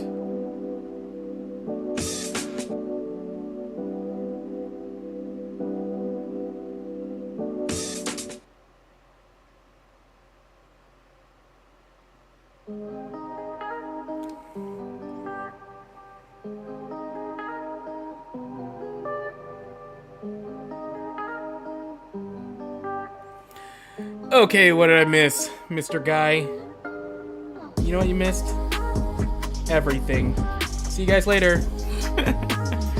Nah, I'm just repainting, painting over the work I did on Hawkeye.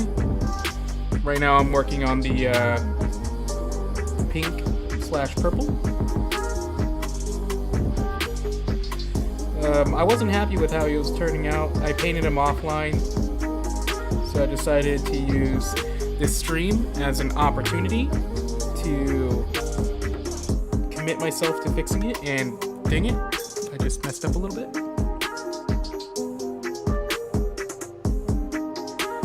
Water, nature's eraser. Steve Jones and I here, we're just shooting shit. Fun stuff.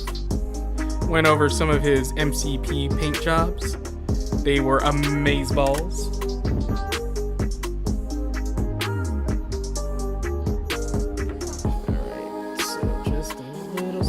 Of this, and then a little edging of that. Spending more time on this chest than I normally would, because it is sort of a centerpiece.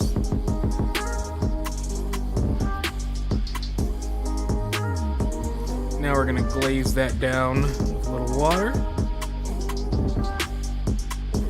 on the regular magenta. Waiting to get my ears lowered. I have about 20 to 30 minutes?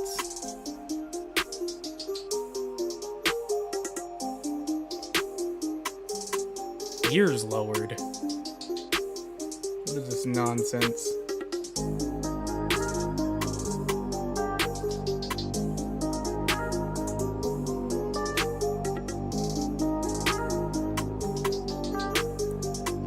One of my locals paint sitting in a grand cross. Wait, one of my locals paint sitting on the ground cross-legged and they have a cat. Okay, so one of my best friend who passed away, he would paint like that, and I don't know how. And he was tall and big. Don't know how you're comfortable doing that. They showed us their setup, and I have a spiking anxiety. Yeah, he'd have like paints all over the ground. Some of them opened, and I'm like, get it away. I will have a heart attack. Please don't.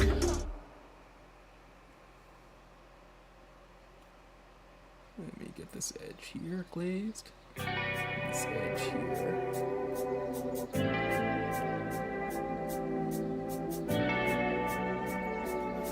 Okay, now that I've gotten the light color glaze, my back would have been shattered. Yeah, my back hurts all day, every day. Although I finally figured out the comfortable way to set this up quickly while, saving my old back. So now that I have this light pink in here, I'm gonna try glazing in some of this dark purple. See how it works. Put it on a safe spot.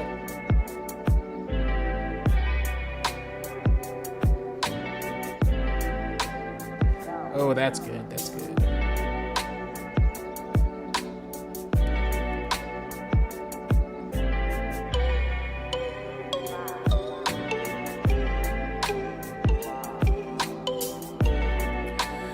Maybe you should get on the ground more.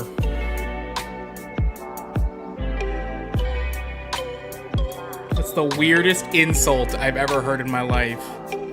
You should go to the ground more. You and your Brazilian Jiu-Jitsu. Your mom goes to the ground more. Good one, boss. I do lay on the ground a lot. I have this yoga mat in my room. Actually, right in that corner, and I'll lay on the ground and do some stretches. You know, normal adult stuff.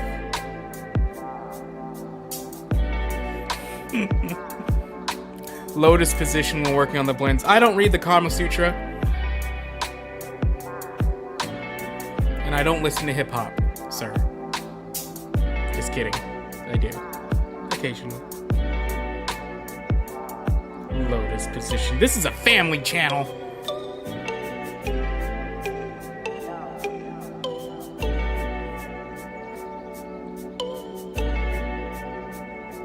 Okay, I think I'm messing around with the chest too much. I like how the chest turned out, so we're gonna apply that to everything else. So we'll highlight pretty heavily.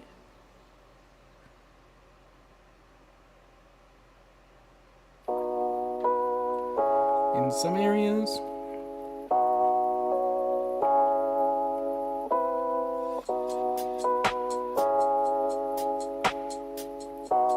In fact, now I'll move to doing all the highlights first, and then we'll glaze it down.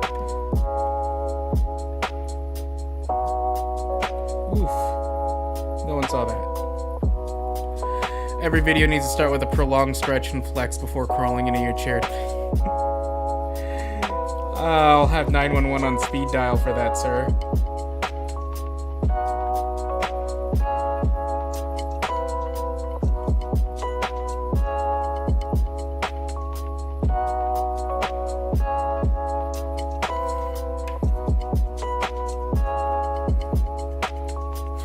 I was just thinking about, like, I was doing yoga stretches for a while, and never heard myself grunt so much in my life, you know?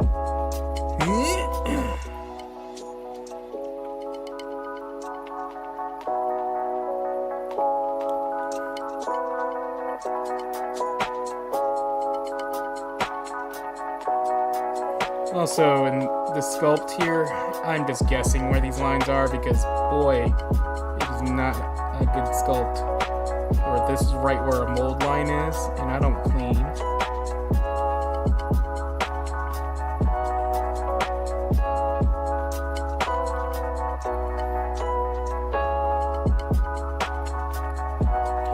Or end with a cool down stretch to work out the back.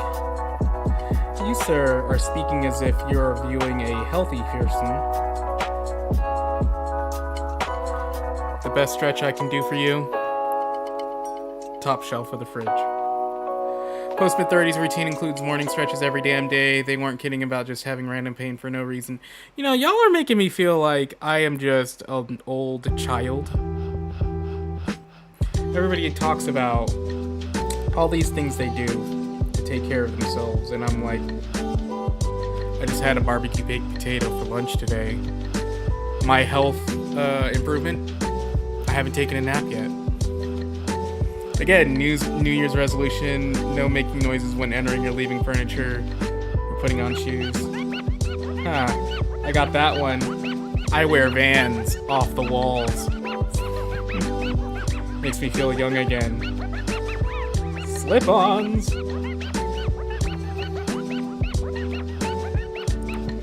Okay, so I've got those highlighted. Let's get these feathers really quickly.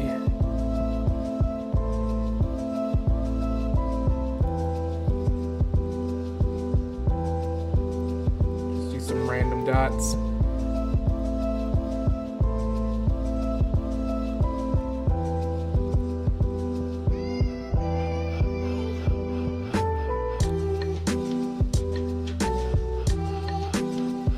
New Year's resolution.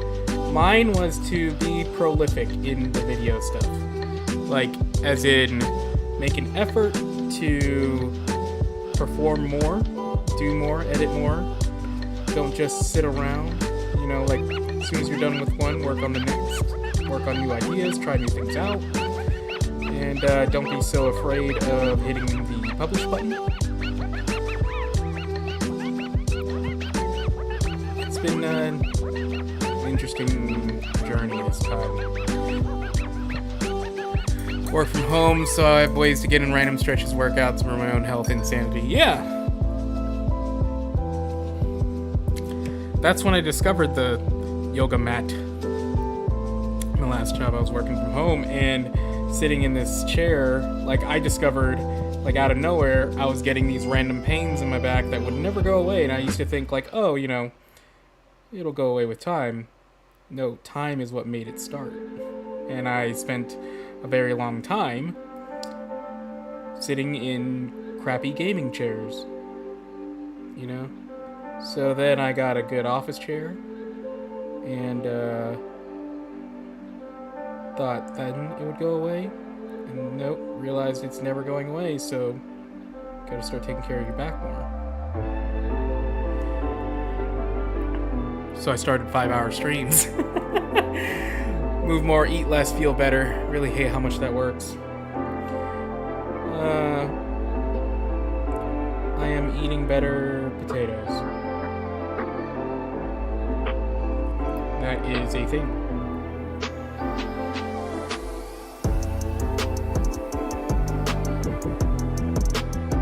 I, sir, am in arrested development.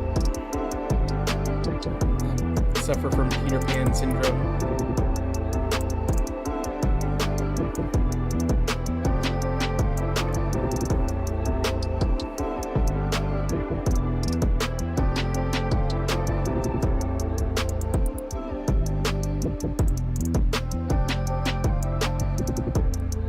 I will say though, I went to the doctor for the first time in a very long time. So I have some growth occurring.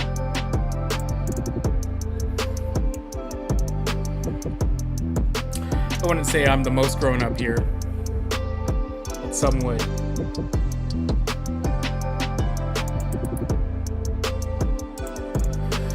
Potatoes are great, super high in satiety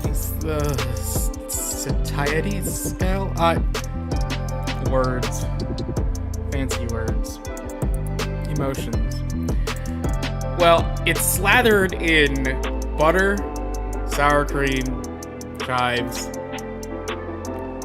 and a ton of barbecue sauce. It's a place I like to go to with my old coworker and buddy, and we were meeting up today for lunch, and it's like where we always went to lunch since we were cubicles together, like right across each other. Sam always told me lots of options. Boil 'em, mash 'em, stick 'em in a stew. Never gets old. What? Titles, precious. What's funny is you mentioned that. I was just watching there's this channel I like to watch called Skill Up. It's all video game related. And he does these really well-written reviews of video games. And I was just watching, when I was eating or drinking coffee this morning, I like to listen to some of his older stuff. And he has a review on the terrible, terrible game Gollum. And it was hilarious. It's well conceived, well written, and he's just asking the question why? Who wanted to make a video game about Gollum? And if you were, make it true to his character. Why is Gollum involved in palace intrigue? Potatoes. Projects in progress. Big Bot Bash. Beetle build. Same here. What do you know? Well, Big Bot Bash. It's gonna be epic. And I'm excited for it. I got some really cool ideas. I got all my tools together. I've got my shot list for written out of what order I need to record some things. But I'm excited to work on it more. Oh, I love glazing, man. You talk about New Year's resolutions. I make painting resolutions. They're not necessarily about New Year's, but basically something will strike me in painting where I'm I'm gonna do that. I'm gonna be dedicated to that for a long time. I'll set myself a goal of a year, 2 years, or every year I'll check in. Am I happy with that technique I've learned or that I've dedicated to? And glazing has been my latest one, from 2 years ago for a painting competition. Because I entered one competition once, and it was a heavily airbrushed crew, because I'd been on airbrushing for quite a while. When I first got my airbrush, I told myself, one of these resolutions, I'm gonna airbrush everything that I can as often as I possibly can, so that I become comfortable with this tool, right? So then everything I did was airbrush to as much as I possibly can. Not too long after that, I was all right, I'm gonna learn non-metallic metal through an airbrush and do that as often as I can. So I did that for years, and toward the end of that sort of resolution, I entered in a competition. Later, buddy. I entered in a competition, and it was heavily airbrushed. By that time, I was fairly comfortable with it. A few techniques I liked to repeat, and entered it. Won. There was a couple good paint jobs, actually, people who were competing, and he and I were talking about glazing. One of the other folks that was really close to, we were both, I think, even. But then I overheard a person commenting on airbrushing being easy button, and I was it certainly isn't. I knew that it wasn't, but commenting of non-metallic metal is stupid easy when it's done by airbrushing. And I don't know if it was insinuated that that's what it gave me a leg up or something. It didn't really matter to me. In my head, that idea stuck of well, then I'll just learn how to do it without airbrush, and I'll show you that I can do both. and I can, well, one, I already can attest to you, it is not necessarily easy, but in fact, in some ways, it just makes your job harder. It just depends on the project. But the next year, I entered in my Tiri crew, which is showing on screen right now, and I basically was like, I want to do this crew with as little airbrushing as possible. I want to learn how to do non-metallic metal entirely by brush. Now, granted, not all of them were done entirely by brush. New video idea for you: do the voices call them throughout. My process? So yeah, like this crew right here, the Unsealing engine being shown on screen, the only thing I airbrushed was the metal rings on top because I was pressed for time, but I preferred doing it by brush, which is his body. And even then, I was pressed for time for that non-metallic metal, compared to like the Owl Warrior that I did. It was much smoother because I spent more time on it. But yeah, like I just challenged myself, like, all right, for the next however long, I'm gonna paint entirely with a brush for non-metallic metal, or try to. And that's where we're at now. That was 2 years ago, 2 competitions ago, and now I prefer to do it by brush. I get so much more control. I get to like give exactly the contrast that I'm looking for. It's just nicer. The only advantage that I think non-metallic metal through airbrush gives me is time, but I don't have the control to do it for such tiny areas. Not yet, anyways. And that's not one of my goals. Like, if I'm having such a blast doing it by brush, I'm just gonna keep up that challenge until I feel like it. But yeah, I just wanted to show myself, yeah, I can do it without an airbrush. Don't need it. It's just a different tool, different way of doing things. Don't let anybody hold you back or down, especially yourself. Just crush through those limitations. You'll find that, yeah, there are some limitations, but a lot of the times we hold ourselves back. More so than the haters. Just blot them out of your head. They don't exist.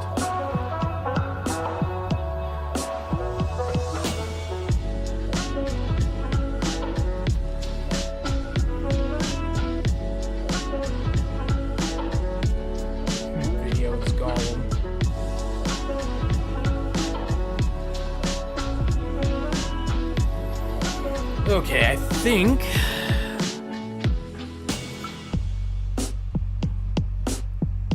I'm gonna glaze a little bit more on this back area here. It just feels like it could use a little more in certain areas.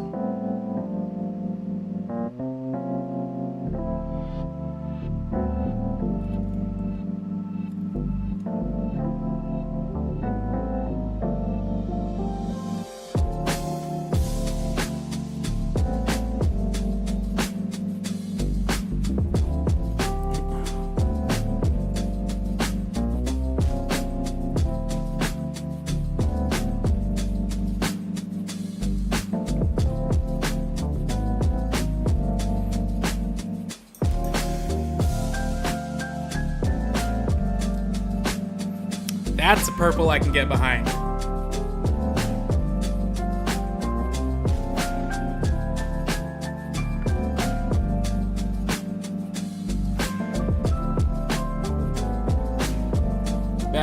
That I like.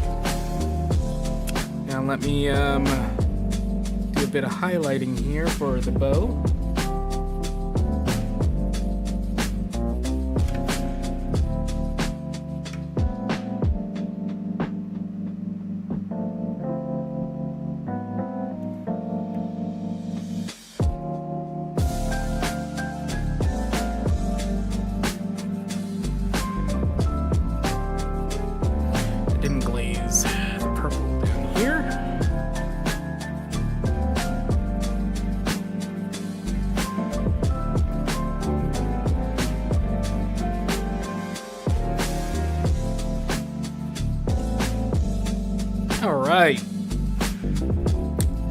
this is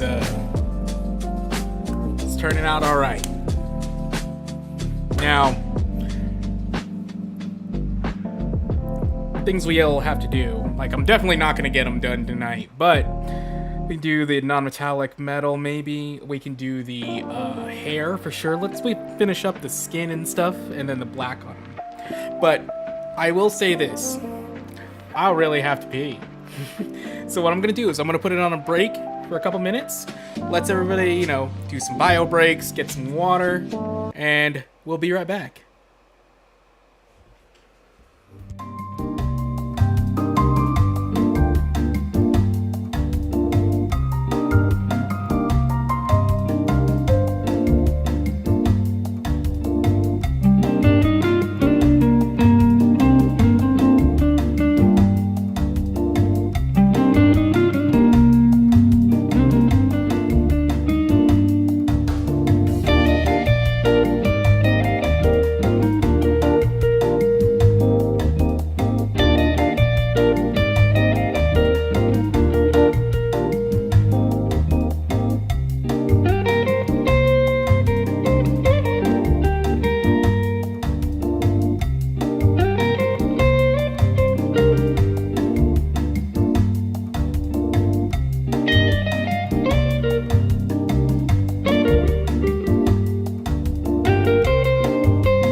And I'm back. Got to use my pause screen, which I haven't used before, with the elevator music. Love it.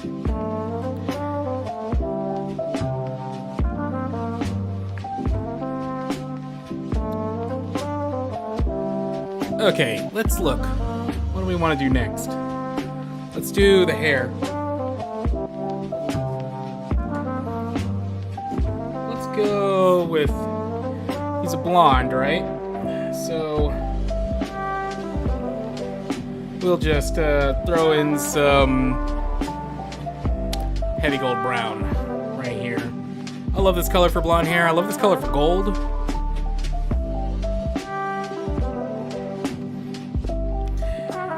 And I'm gonna make him a dirty blonde. But I'm gonna keep it a little bright. So let's throw in a little water.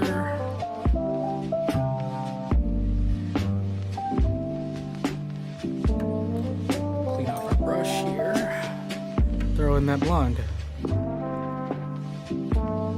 It's got a little bowl cut.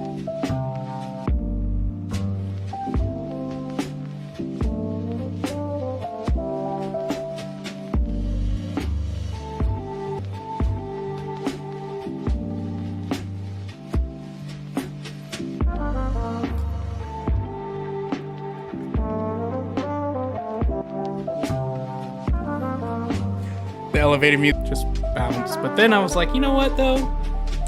Self-care, you gotta pee.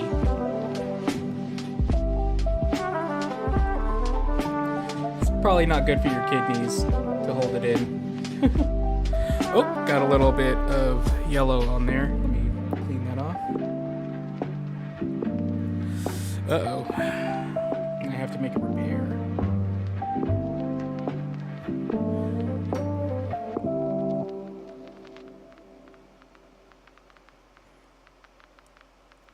I also threw in that little video on the bottom right. Figured it'd be nice to look at something when nothing's going on, right? I've seen it in other streams, so imitation, you know.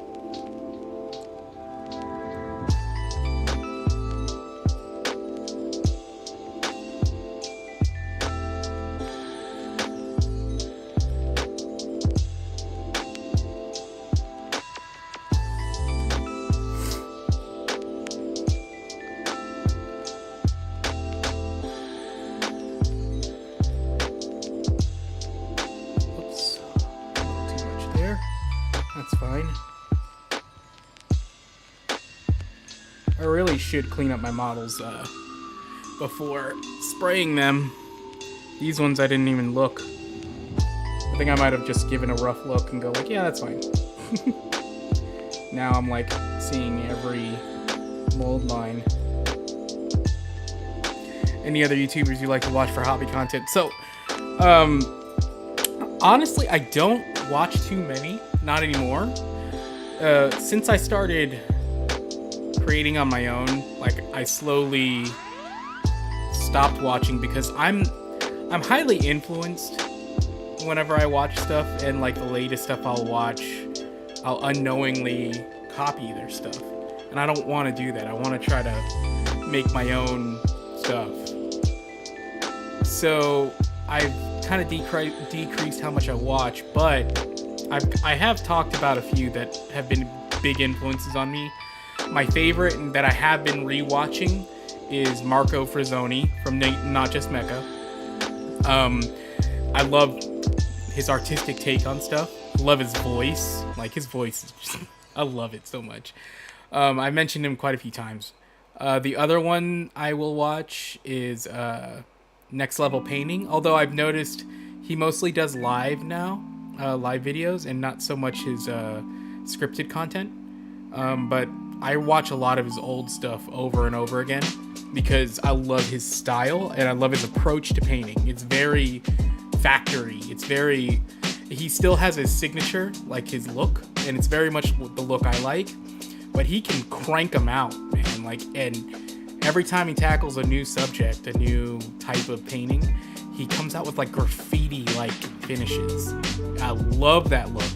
And like being a wannabe graffiti artist when I was a kid, like I love that style.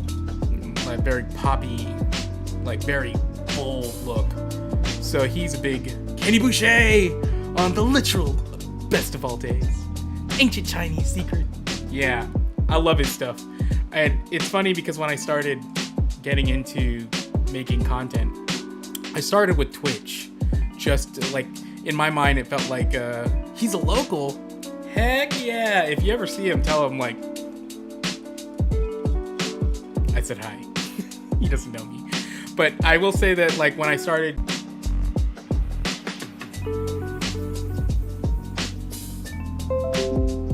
sorry about that. It OBS disconnected. See, there's more for me to learn because OBS disconnected and reconnected. I don't know why it's doing that. So in order for me to learn, the game's about an hour away.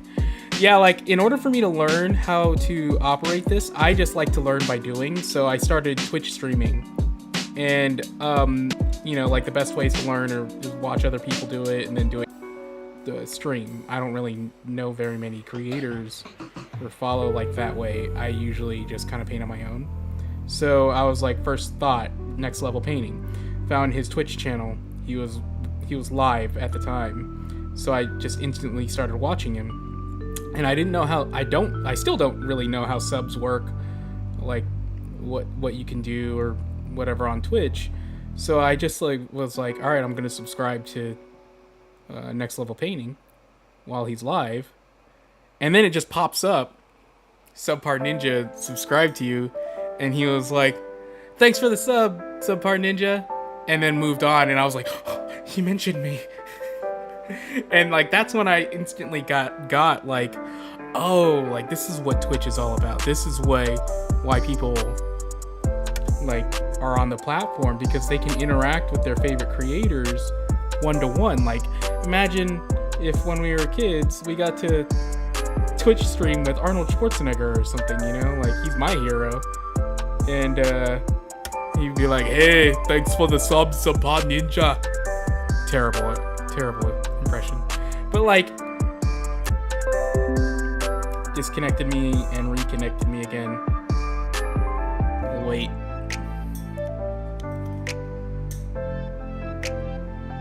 But like it really got me that there are like cultural norms already about Twitch, right? I don't really know much about it. So like things like we were watching, and I don't know what any of these little prompts do.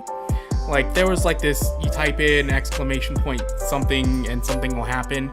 I was too nervous to type any of that stuff. I don't get how any of that works. But then at the end of it, he had a little credit roll, and it had my name on it because I just subbed him during that live stream. And I was like, dude, how do they do this stuff, man? It's crazy. And then it really surprised me when he basically just put us on a raid to another, and it just instantly put whoever was watching on somebody else's Twitch. Like 200 of us or something like that. I don't remember how many.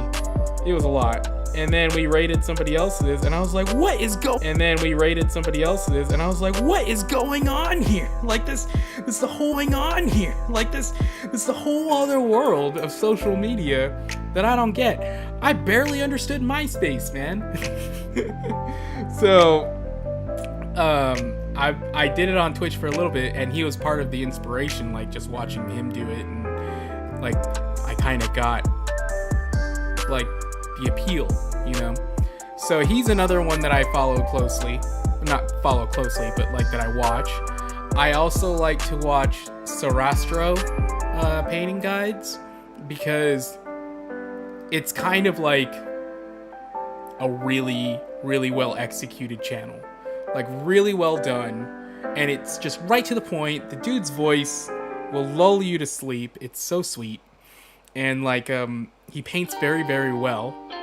Like I remember noticing his skill level was already really good when it started, right? Like when I first started following him years ago.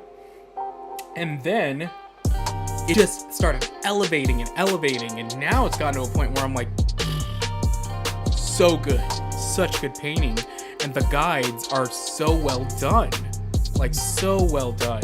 So yeah. Another person I like watching, and I like getting good new ideas from Sarastro. I like the coverage of games, the spread of games that he covers. I like his style a lot, but it's just, I really honestly watch it just to see like what a good painter, like a good editor, good shooter, like what it takes to do painting guides really well. He's like, to me, one of the gold standards. Now, granted, I don't know, I don't explore too much in the painting world on both Twitch or YouTube. So I don't know if there's a lot of better ones out there or anything, but I would assume that he's one of the best ones because of his subscriber count and the view counts every time he comes out, and just like how well executed it's done. So he's another one I watch. I watch Miniac. It's not necessarily what I go to all the time, but I respect like how well he executes, you know. And there are some videos where I'm like, I just can't not watch it, like I want to click on it, and he does. I remember I watched one about a painting tutorial, I think it was a vampire, and it was just a straight up painting tutorial. He even went into like why he doesn't do painting tutorials too often, like just straight up painting tutorials, like people want that. And he's like, I understand, but you know, YouTube has an algorithm we have to feed in a certain way, and these videos just don't hit like the other ones do anymore. So he does a really good series of like behind the scenes, as well as like really interesting videos, and he's pushing our kind of culture forward. You know, Sarastro is easily my fave, super humble, but an absolute master for sure.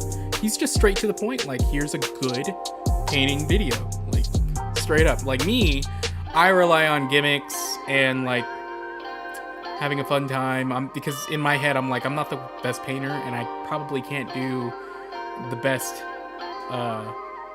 painting guide.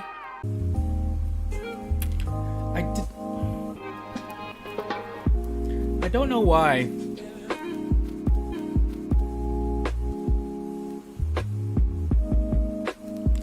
I don't know why YouTube's doing this, or not YouTube, OBS. I think, and my internet is fine.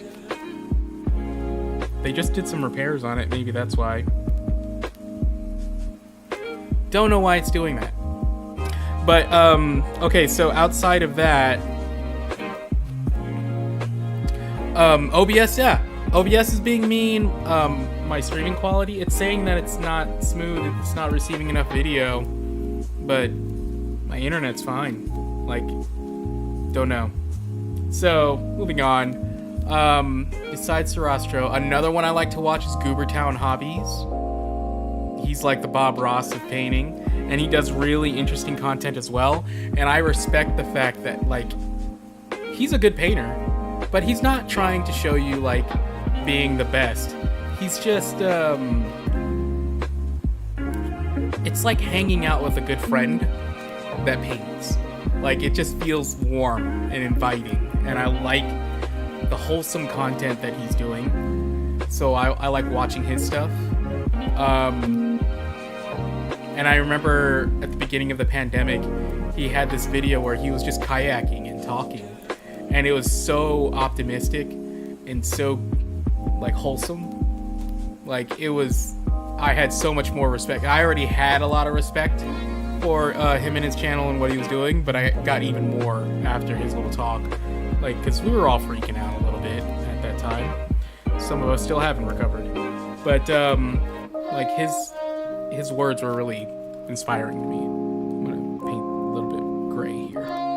But, okay, so besides Goobertown, another big one I follow is Squidmar. You know, he's an amazing painter, and he's, like Miniac, is a big name in the game, right? And I kind of watch him and Miniac in awe of, like, they've unlocked the sauce. That's what I'm trying to do. So, yeah, like, I like to watch how they do things. I don't necessarily want to copy it, but it's good to learn from them. Let's see, who else? Mel's Mini Loft is another one I watch because it's like, she feels like a really good sort of newbie channel. Like, it reminds me of like when I first got into the hobby and the ideas I had, and the satisfaction you get from learning new things. Like, from that perspective, I like it because sometimes I get locked into the painting as well as I can sort of tunnel. So, like, I like watching folks like her, who just derive enjoyment from the hobby itself. And it's like interesting stuff too. Like, I like seeing the takes that she has on certain things. Who else?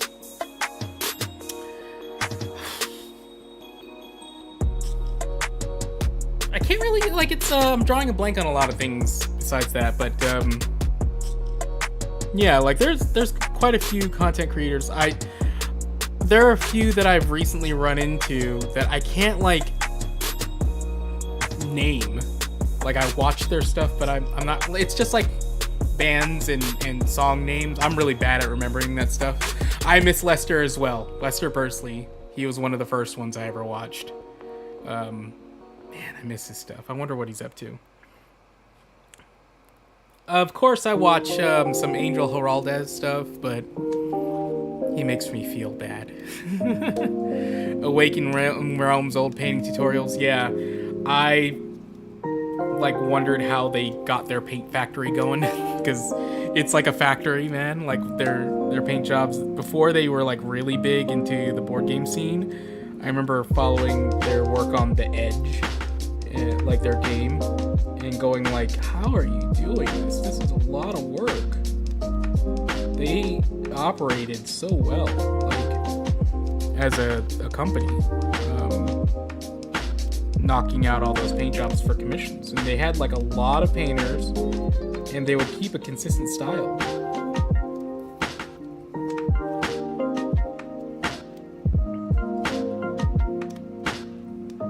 Okay, that's enough messing with that. Paint sweatshop, yeah. Oh man, for sure. I have a few of their board games. I backed, it was one of my first Kickstarters. I backed The Edge, the board game, and I loved what they were going for with it. It's just one that I never get on the table. Where is my Agrax Earthshade? There we go. I'm gonna wash his hair now. Let me try. I can look at my YouTube here and see on my channels, my subscriptions, who I watch. Let's see. Black Magic Craft. That's one I follow. I like their take on terrain and stuff.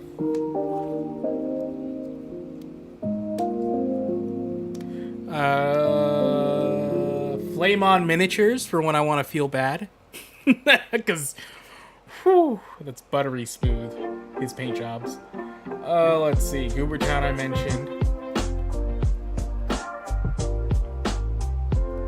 I follow, like, other painters. Like, one that's, sort of mixed medium, but mostly watercolor is Kellogg's Loops.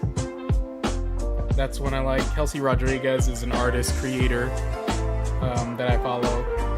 Lady Emily is a watercolor that I follow. I still have Lester Bursley subscribed because he's the man I will never unsubscribe. Huge influence on me. Let's see. Mako Chino is a watercolor artist. Marco Frazzoni I mentioned. Mel's Mini Loft I mentioned. Merlin's Magic Workshop. That's another one I just recently started on. But I think he's a Spanish painter. He does amazing stuff, amazing tutorials. I'm just looking at his channel now. I'm like, man, that's so good. Midwinter Minis is another one I like. They do amazing content. Miniac. Ninjon, I can't believe I forgot about mentioning him. He does fun content, and like he just recently did a video I watched where he undercoated, like he primed it in like red and then sprayed over with or painted over with grays, and so like his shadows was a red. Schnauzer faced minis was my jam back in the War Machine days. Okay, I don't remember that. Next Level Painting, still got his. He updated his channel picture. Orc Painter Nerd was an old school one I used to watch all the time. I wonder if he's done new stuff. About 2 months ago. Okay, so yeah, he doesn't update too often recently, but he was one of the first ones I watched that did oil paints. Yeah, I have Miniac and Squidmar shirts, trying to represent them locally. Of course. Squidmar has a cool style, like, of decor and, like, art. I love his stuff. Let's see. There's so many like that I have subscribed, but I don't keep up with as much. A lot of mine are basically video game channels. I watch more about video games than painting. Mostly because it's just like good background music for me, or background sound. Tabletop Minions. That's another one. Yeah, I mostly like just hearing his take on stuff, not so much for his painting, but he paints cool stuff. Let's see, who else?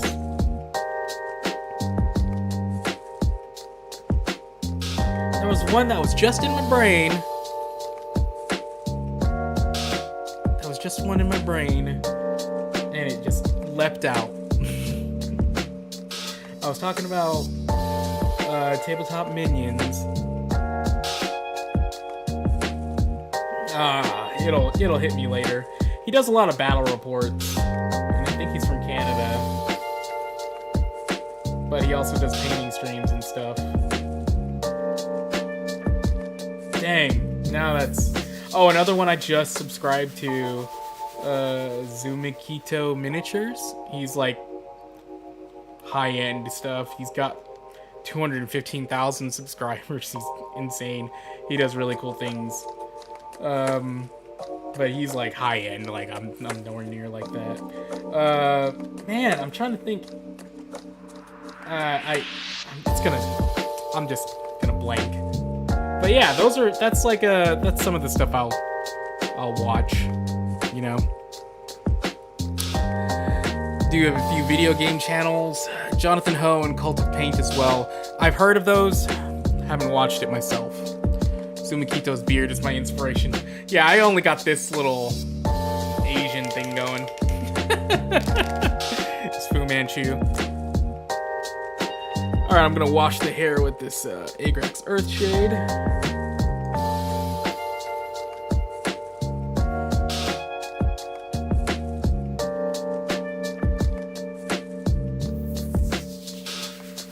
Give him a little dirty blonde going. For his bowl cut.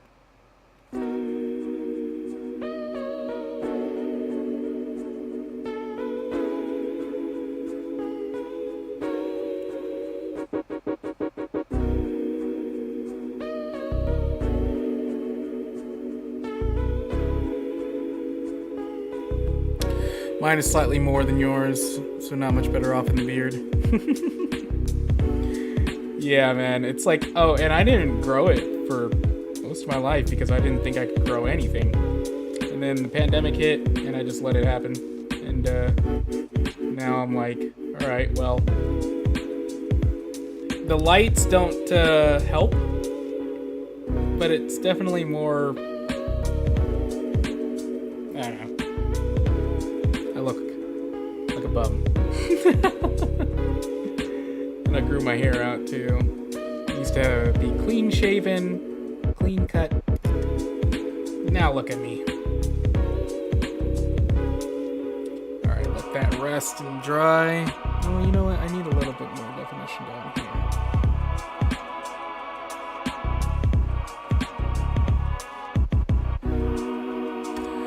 It's the extra pandemic potatoes.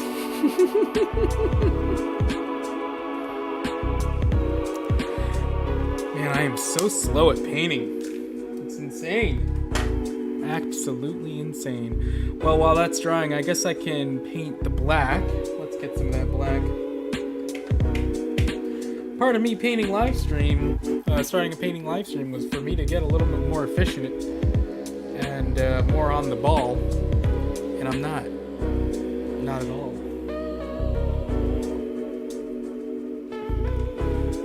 Gotta make sure I got some air blowing on this camera because it likes to overheat. Come on. Oh, I'm almost out of model color black. I'm gonna be SOL when that happens. I gotta go back to or buy some. It's one of my favorite paints. Straight up jet black. And I poured too much onto my palette. So I'm being wasteful.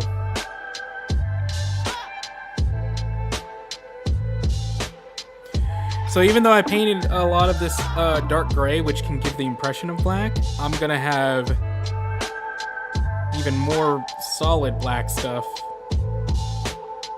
So this gray is gonna look a little bit more gray, but it's still gonna have an overall dark appearance. And I'm gonna make it a more of a blue-gray, black highlight. So let's lay down some base coats. Starting with the boots.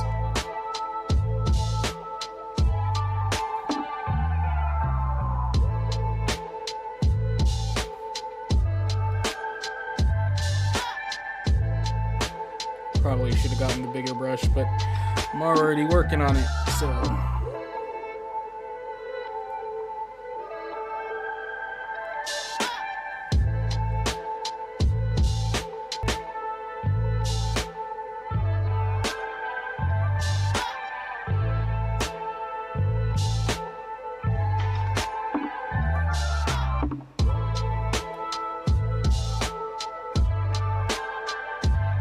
Even though the gray seemed kind of plain, I think it's going to look pretty good altogether when it's done. Sometimes you just got to trust in the process. Oop. Gotta remember to paint in frame.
Should watch more painting videos. Get some inspiration. I don't know.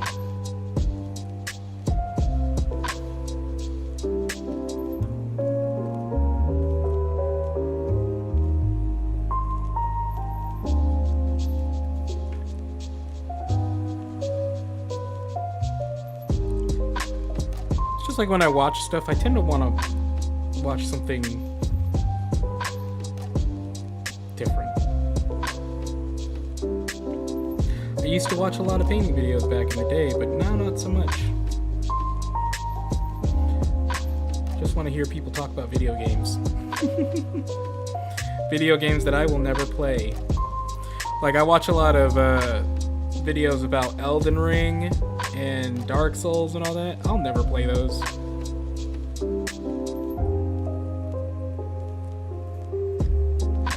Too scary. I'm too much of a wimp. Also, everybody talks about how difficult they are. And I don't necessarily want to be beaten up all the time. I miss playing games like that, but also it's kind of a sink, you know? And if I'm gonna sink time, I'd rather sink time into a multiplayer game. Like, my jam is League of Legends. Watch a ton of videos, Twitch on Sea of Thieves, which I rarely play. I so wanted to get into it. Love the interactions. Yeah, the emergent gameplay, so to speak. My favorite clip from that is, like, I forgot what happened whenever, like, they just out of nowhere see a ship and it's just like everybody just starts screaming. I guess that's a lot of Sea of Thieves. One, there was one where the girl who, the lady who makes the terrible joke, and then everybody just starts attacking. Oh man, I forget what it was. It was like, Captain. Oh my god. It's like all the new clips from Repo. It's like, I'll never play that because you need to have online friends.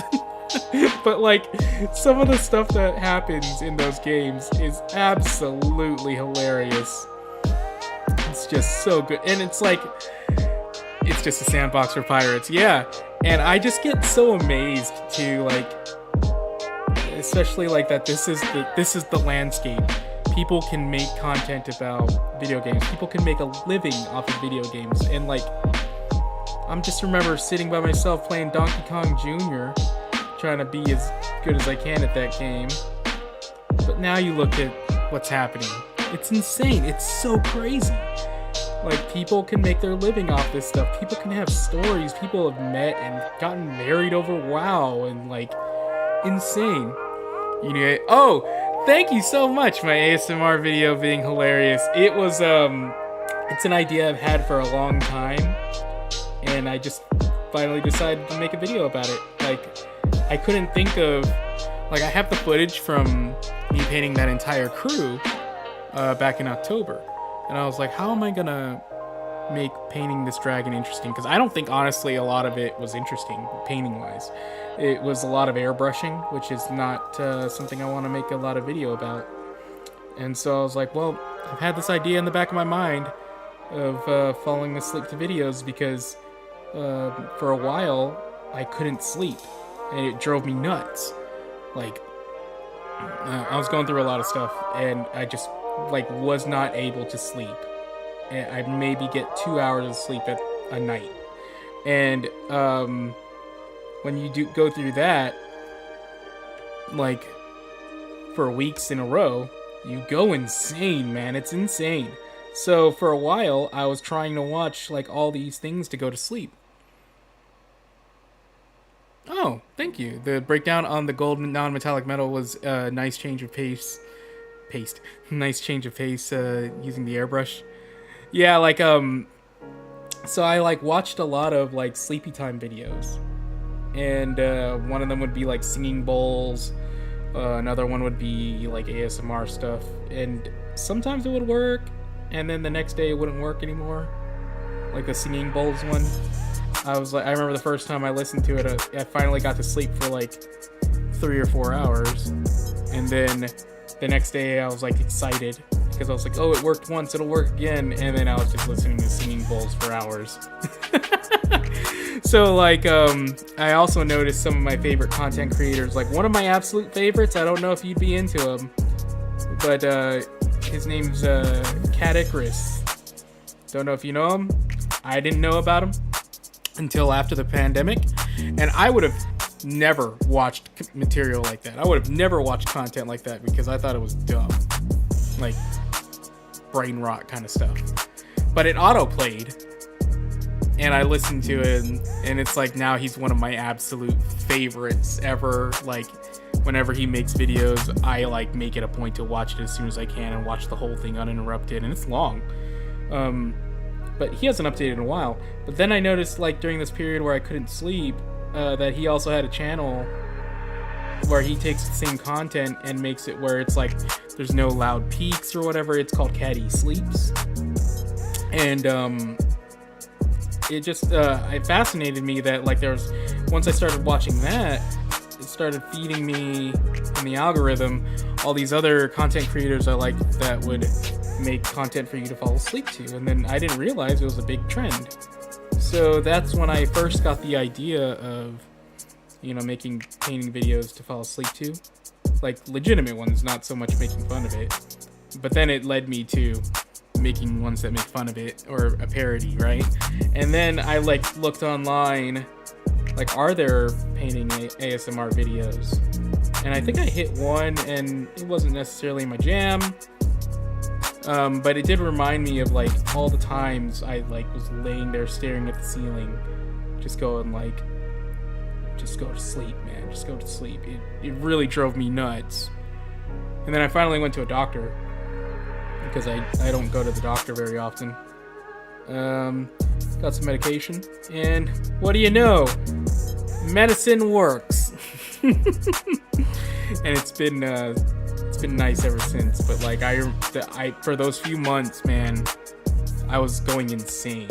So like for a while, I've had the idea of making an ASMR video, but in my style of nonsense. And you know, when I usually start a new video, or like I have this Notion template on my computer, like it's online or whatever. And anytime I have an idea, I write it down. And when I had that idea months and months ago, I wrote down just a few ideas, like bits. And because that's usually how it comes to me, is like I'll think of the bit or something funny or an idea for a video, and then I'll have content or material or recordings that'll fit it. Like oh, this is gonna be a good opportunity for the sleep video. So when I had the dragon, I was like, well, what can I do that would make it more interesting than just a painting video? On my notes, I had how to not fall asleep with painting, and I was like, all right, well, this one seems like a good opportunity to apply this idea. So I did it, and it was one of the most fun ones I've done. It was so, like, I would be editing and I would just die laughing whenever it would come together.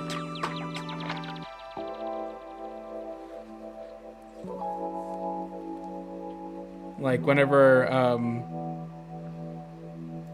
I recorded the bit about Sheila,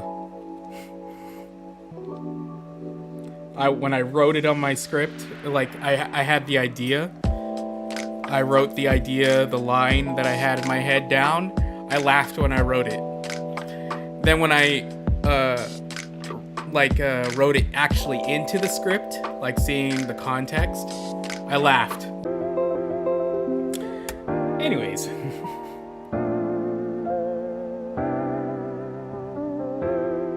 I'll let it reconnect.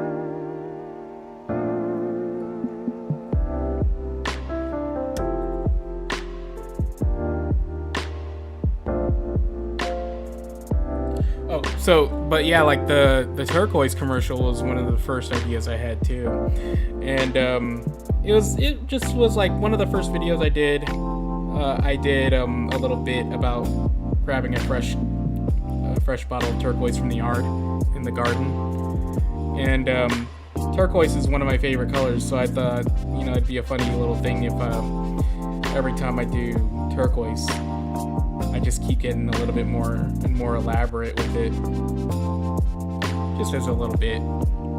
And so the idea came to me when I was watching one of these, ASMR videos, and one of the comments was like upset about their mid-roll ads. They're like, why do you gotta put the ad like at this part, at this time? Because like here I am falling asleep, right when I fall asleep, some stupid Viagra ad comes up or something, and I was like, that's comedy.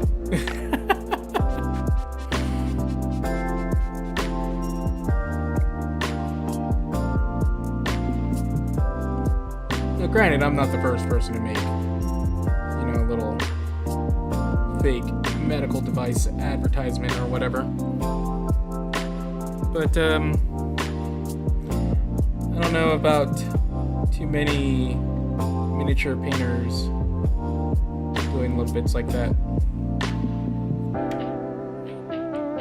I know that Miniac used to I don't know if he does it so much anymore because I don't watch it as much, but he used to have a little character voice where it sounded like a little redneck,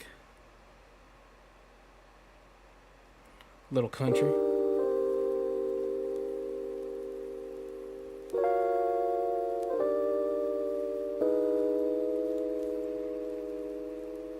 Oh, he's looking fine.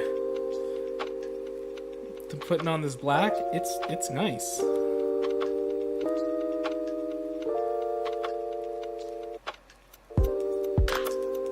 Starting to come together.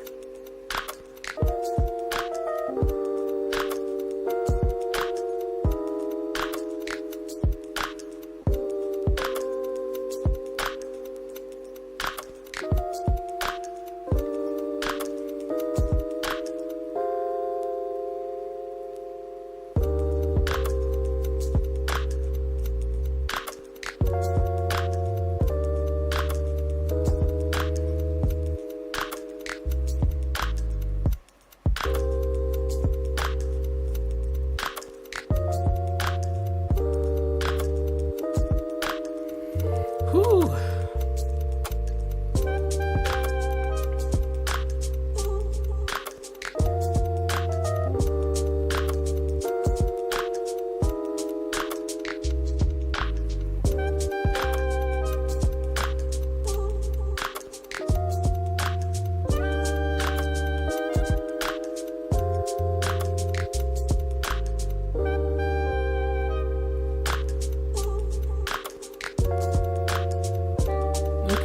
Okay. Uh-oh. I'm getting hungry. That's not a good sign.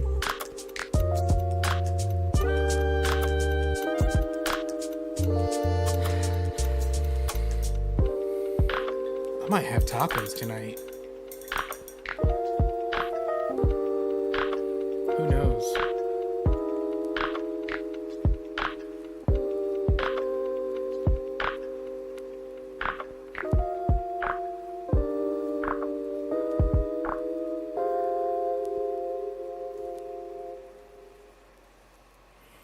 Motorcycles coming along. It just puts a simple piece of terrain for MCP, but it is a unique official piece from AMG. Dude, they make some killer terrain. They really do.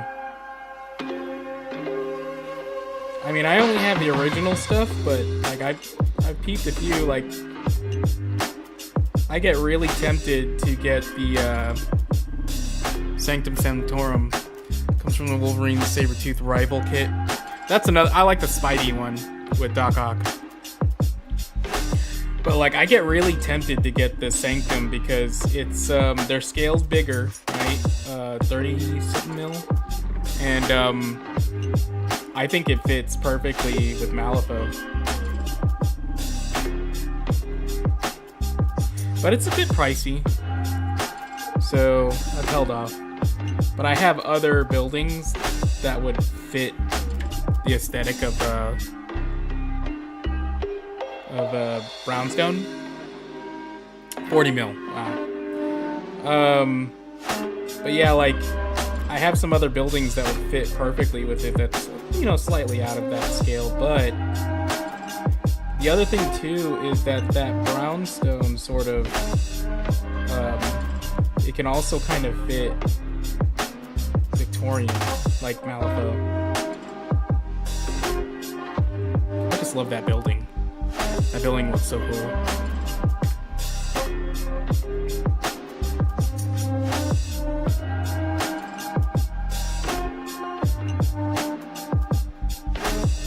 Woo-wee. That was a precarious little paint job right there.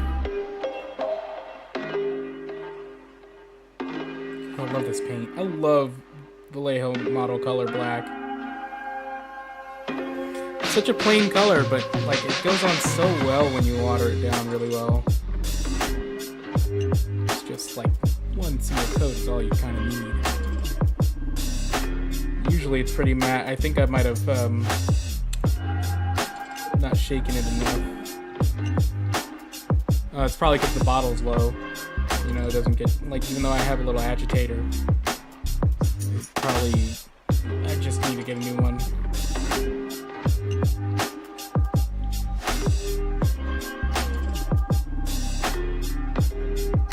What if it doesn't behave the same?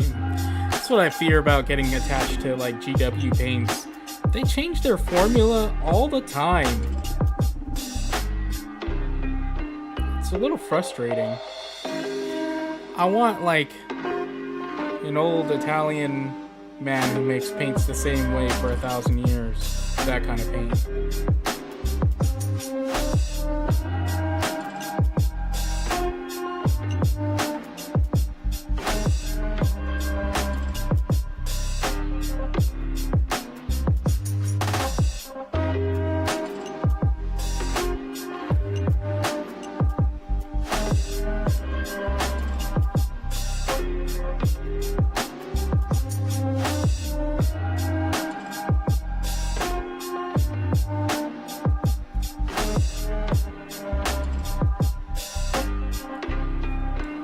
Okay.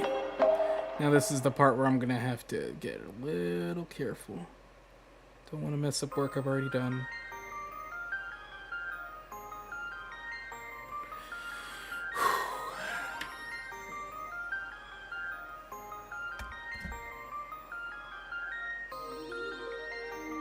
Yeah, I'm gonna have tacos tonight.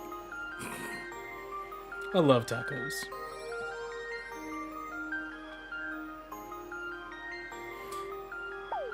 Got the ground beef at the grocery store.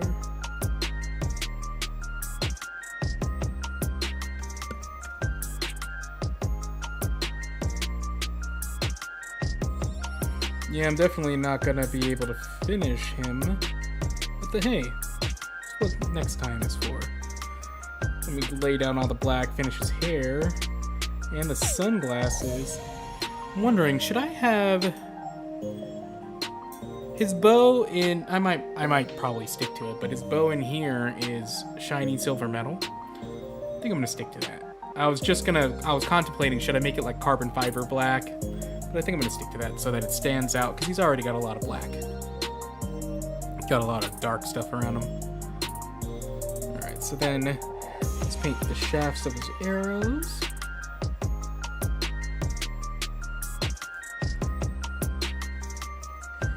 You know, Hawkeye, eventually you run out. Let's hope that there's exactly that many bad guys you'll deal with. Probably a bit on SNL whenever he hosted.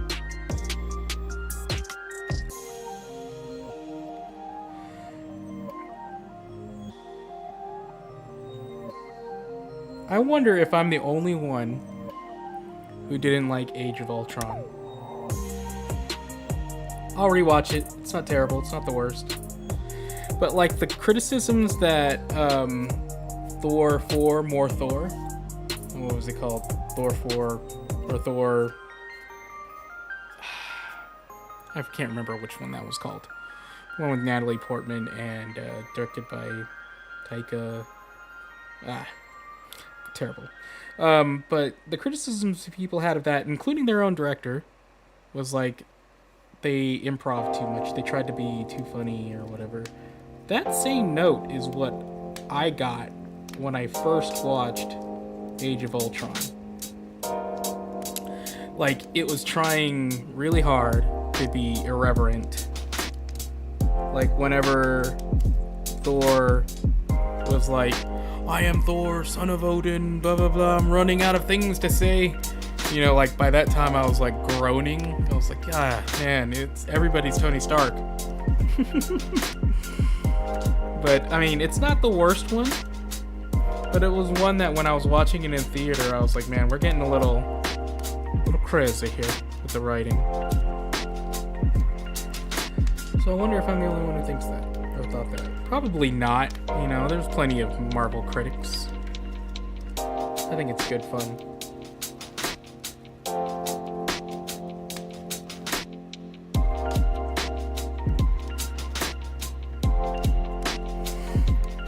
Okay, the only black left is... Oh, I need to finish that sword. I left out a little corner here. And then I've got his gloves. Oh, and his sunglasses. Oh, that one's gonna be a toughie. Let's do the gloves first. He's got half-finger gloves, so let's go right around the knuckles.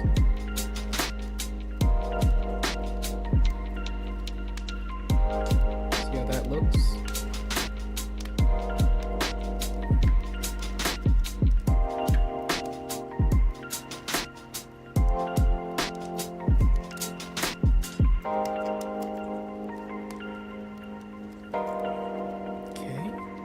Not bad. Probably a little deeper. I see the mold line, or like the sculpt. Goes a little deeper. Okay, and then around the top here.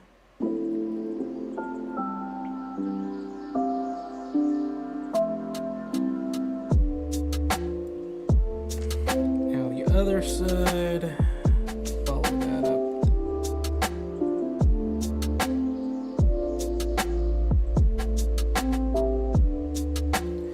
Does it wrap around? No, I think that's good. For this hand. Yeah, and then let's go to the other side. This one, the sculpt is really messed up. Let's just start painting. See where it goes. It looks like it goes all the way up to this knuckle.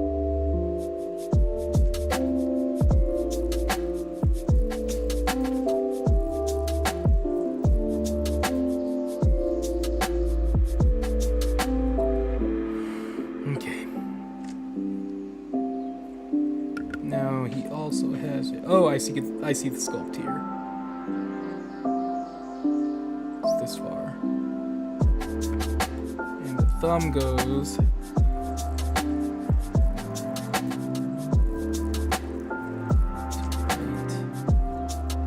here. Whenever I talk to myself like this, I always think of 40-year-old virgin. We're gonna paint your silver pants blue. When we went and saw that in the theaters, me and a bunch of other buddies, we all were mini painters. Like, we played Warhammer, and like one of us had his fiance or wife. Oh, by that time he was his wife.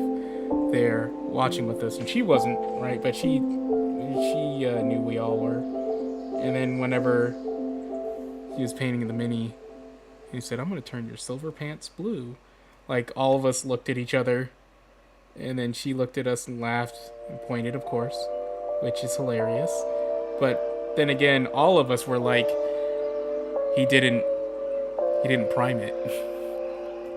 So either work in progress on the motorcycle. Just started it tonight. Still sketching out the base coats. That scene from 40 Years was peak. Yeah. Hey, let's take a little break and take a look at that Insta. Let me see. Let me open it up.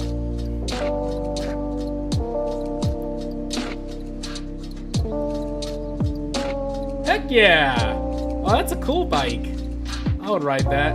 It's a little small for me. Nice. Dude, you did all that tonight? Man. Well, here I am, just taking forever on 2 colors.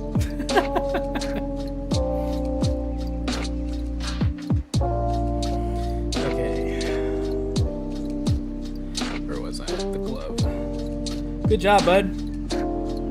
Get that work done. That's a cool little piece of terrain. I'm assuming it's like a size 2 throwing thing. It sounds like my mom. You playing those video games? Where's Mario?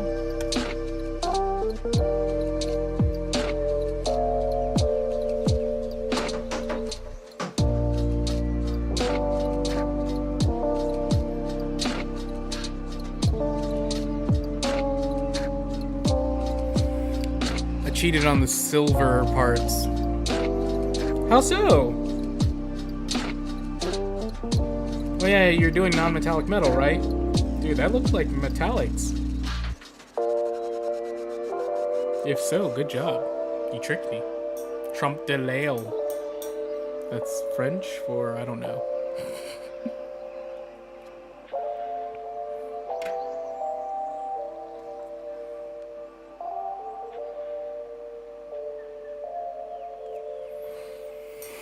It's a size 1, so negligible in terms of damage, but it only comes out of that one kit.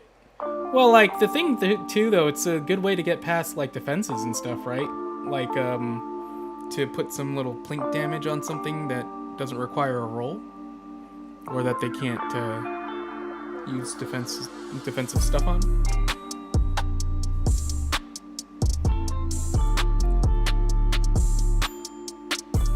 Alright, I did the hard stuff. Or I did the easy stuff. Now we're gonna do touch-ups and then the sunglasses, which is critical. It's a critical one. Let's start with this side.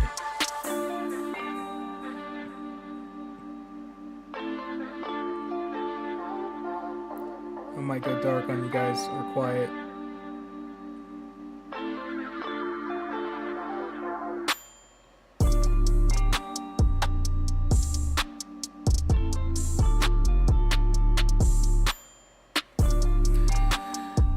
That was non-metallic metal silver. Good job then. Always start mine with a Zenithal Prime cover with a 50-50 mix of Griff Charger Gray, Black Templar thinned. Good job, dude. It's not cheating. Every paint job is viable.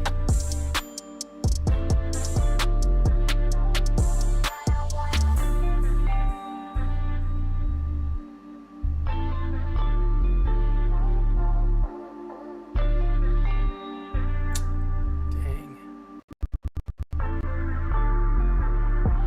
Messed that up.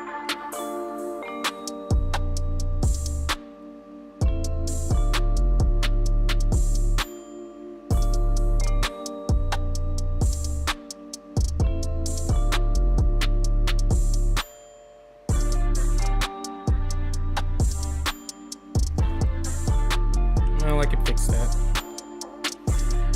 Let's see, Vince would call it a hobby cheat.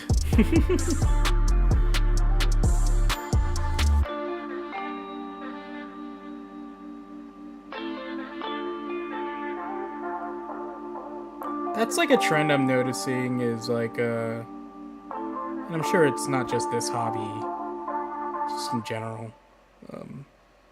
There's like an influx or like increase in folks who want to know hacks, like cheats and ways to quickly get something done. And hobby-wise, like I don't consider them hacks. I just consider them like techniques, right? Like right now the big thing is slap chop. It's not like it hadn't been around. It's not like it just got invented. It's been here in some shape or form. Just, well, like more widely known because of social media and whatnot. But, like, to me it's just a tool because, like, you can still apply that sort of technique or the idea in higher levels of painting. It's just a tool in your belt.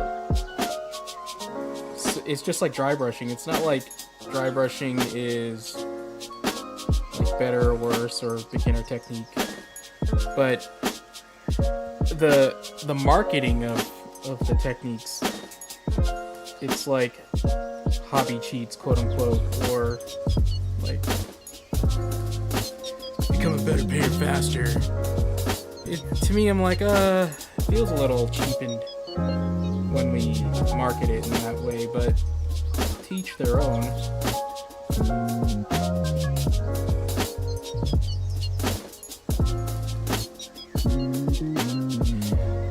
And I've seen, you know, some bigger creators or some better painters make videos of like how to improve slap chop and like my version of it, and it looks clean or something like that.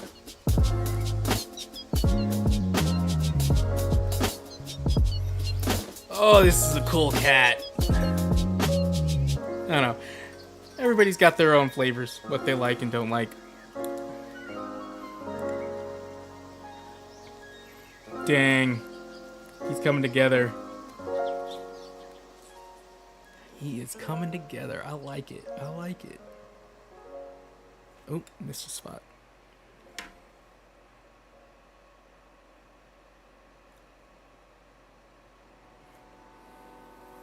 I don't know, maybe it's probably because I'm locked into my way of painting, quote unquote, but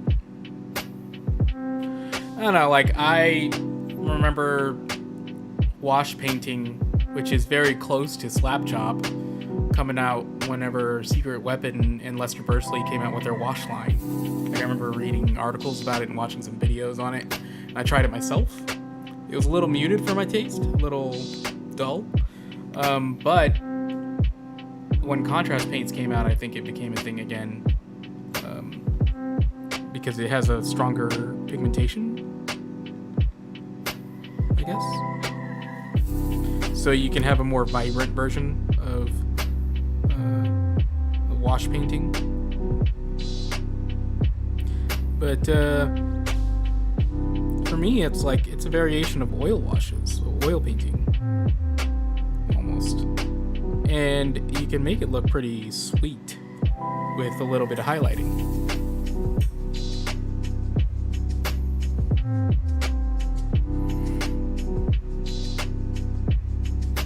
I'm gonna try out a variation of it, like myself on some of the Zombicide stuff. Perhaps the zombies or the Hydra or the shield agents themselves.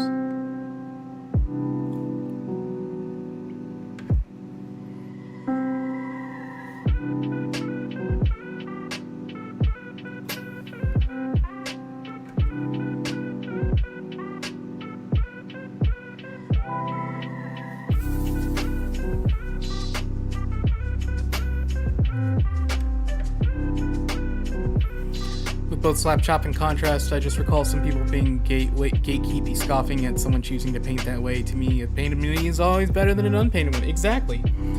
Yeah, like, that's why I was like, well, I don't consider it cheating, because if it's done, it's done. Gatekeepy is a good way to put it. Person's happy with their paint job, then who am I to tell them they're wrong? Yeah, that's like it's like when people criticize music, like your taste in music. It's like, well, nobody criticizes your favorite color. Like, mine's red. Oh, noob. Although that'd be hilarious. Now, like, I like the idea of it. I noticed, though, that it's like a remarketing of certain ways that have already been done. Yeah, no, I got that you meant it as a joke. But like for me, I was like, dude, it looks great. I don't consider it cheating because hot diggity damn, it looks good. Like I honestly thought it was true metal. Yeah, don't yuck someone's yum. I love spam, and if you don't love spam, get the hell out. But yeah, like I don't necessarily see it as bad. I think the thing that I was getting at was like the marketing of it is what, it's nothing new. It's just it's new to some. The other thing is I think people, they sell themselves short, or they put on their own glass ceiling by looking for leaving now due to the spam door being shut on me. But I think people cut themselves off from, or like put their own glass ceiling on by looking for shortcuts, as opposed to just learning new things. Like if they have a different frame, as to slap chop is a new tool, like, but the tool itself is a combination of other tools like dry brushing, washes, glazes, like understanding all those. So instead of understanding the full breadth of what the combination of these tools can equate to, they're just like, oh, slap chop label, like this is a noob way of painting. And me personally, I'm like, no, like if we reframe it, it's not a noob painting, it's 3 techniques or 4 techniques put together. Let's learn each technique individually, and then you'll realize when you put things together like that, that you're already an advanced painter, like by doing so. But by, I guess, labeling it or gatekeeping it, as you've so well put out, by having these sort of notions as to what it is or shouldn't be, or should or shouldn't be, like we hold ourselves back from realizing what any good painter, any advanced painter is just a culmination of all these tools put together and applied in different ways for different reasons.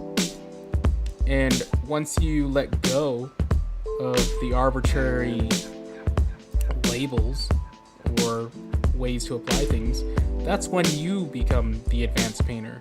Because that's all it is. Like, some of the most advanced techniques I've ever seen, or advanced painters, is just a combination of very simple ideas.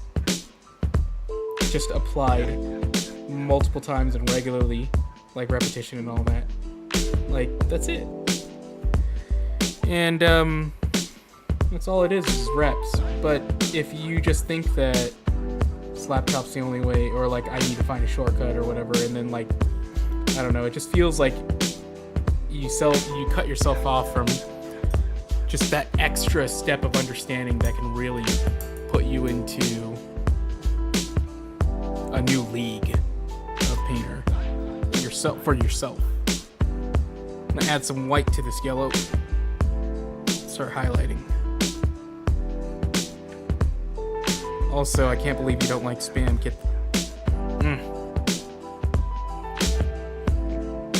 It's America's treat.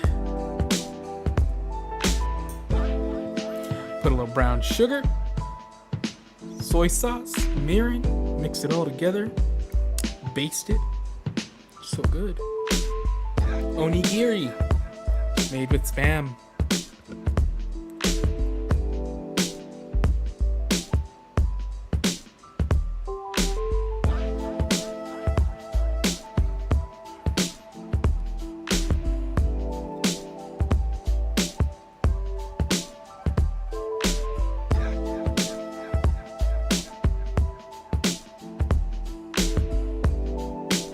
Hair is a little undefined.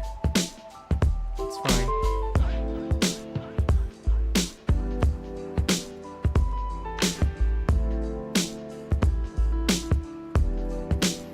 Spam goes directly into the trash room. You know, I'm from Guam in Hawaii, where we serve it at McDonald's. Spam, eggs, and rice. The way to start your day. It's funny because my wife hated Spam when we met, and like even the smell of it would just set her off, right? So the only times I was able to eat Spam was like I'm just cooking for myself, like if she was out of the house or something like that. I would take every opportunity I could to cook myself Spam. Well, Chuckle locals would be talking about slap chop like it was some brand new painting. Yeah, you know, and I'm all for, hey, if that's what it takes for you to learn new painting tech, do it, right? But I really feel like when we're looking for shortcuts, we get shortcuts. Like, we get what we're looking for. And instead of reframing it, like, basically setting yourself a foundation to open your eyes for more like techniques.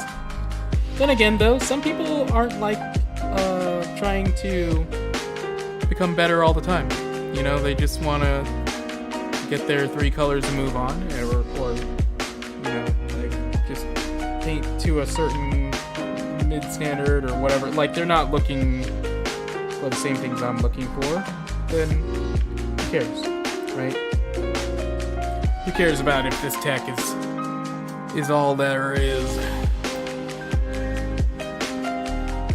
But yeah, anyways, about Spam, it's the best thing ever.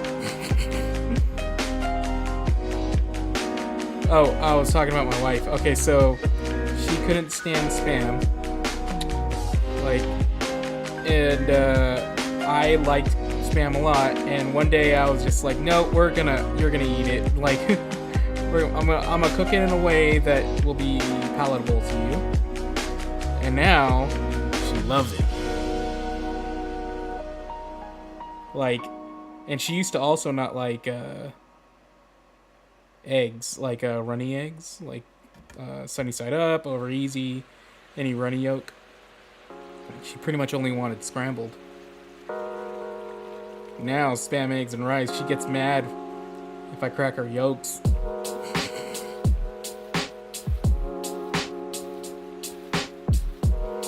All right, Clint, your hair is done. The black is based.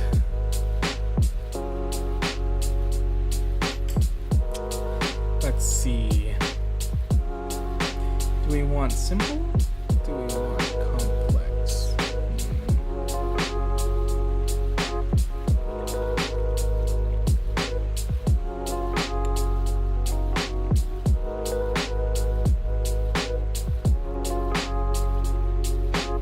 Sorry, I'm just looking. I do this a lot when I'm painting, or even before I paint. I'll just stare at the model, like, for an hour or more, you know? Like, especially when I'm done painting, and especially if I'm happy with it, I study it to find, like, why am I happy with it? Like, what did I like about this that's different than one similar that I've done that I didn't like? Like, I will just stare down a model forever to, like, really figure it out. And I was just staring at him now, like, trying to visualize the end. And when I said, what do I thin my paints with? Agua. Just water, like dirty old water. Actually, since I've started streaming, I've been cleaning it at the start. Just water. Yeah, it's like a good contemplation, like a good reflection of yourself, you know, like self-awareness. But like when I was staring him down and I was like, do I want simple or do I want complex? What I was looking at was the black I laid down. I have like two categories in my head of this black blue that I do. And the simple is just edge highlight with shadow blue, like a dark blue gray. And then edge highlight that with a light blue gray, so that it gives like a hard edge and everything's just solid black. That's simple, done, to the point. But then I was like, well, my quote-unquote complex one is where I progressively layer up, like how I've been doing here with my blue grays, but just like a small gradation of value from black, then black mixed with black blue, or dark blue, blue gray, and then you keep adding light blue gray to that till suddenly I just pop up to light blue gray, like as highlights, and then I'll line it with black so that it further looks black. And I'm like, that's a good idea, and I'm looking so that I can knock it all out at once. Will it work for everything, or will some need to have the simple black versus the simple or the complex black? I'm thinking some of these can do with simple, like the sunglasses can be simple, and everything else can be, well, you know, the metals here on his quiver can also be simple, and then the cloth-like materials can be complex.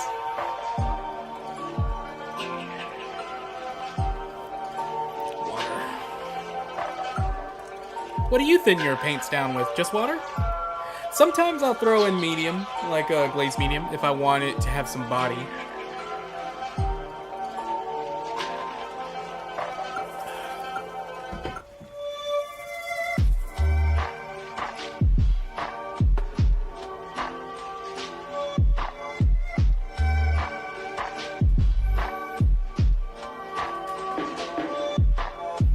Alright, so this is what I'm going to do my black blue with, my black gray, anthracite, arctic blue.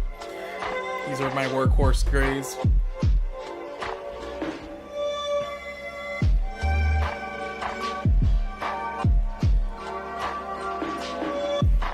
Oh, the other thing I'm going to do with this model is I'm going to do some more rim lighting, some more cast lighting, maybe a green.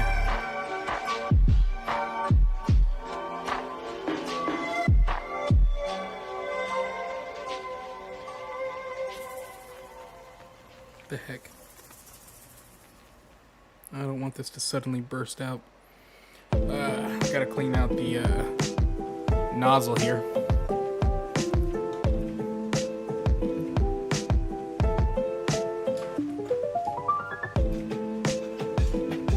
With my dental tool.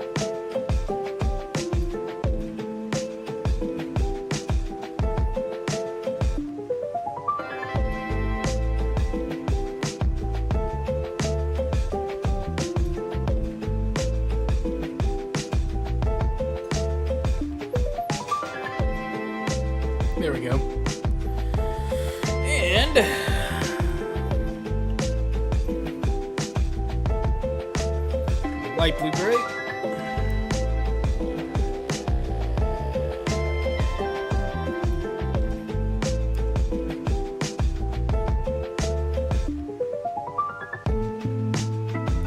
Alright, let's start with the simple ones first. Oh! Close. I think I'm gonna start with my sunglasses. Simple.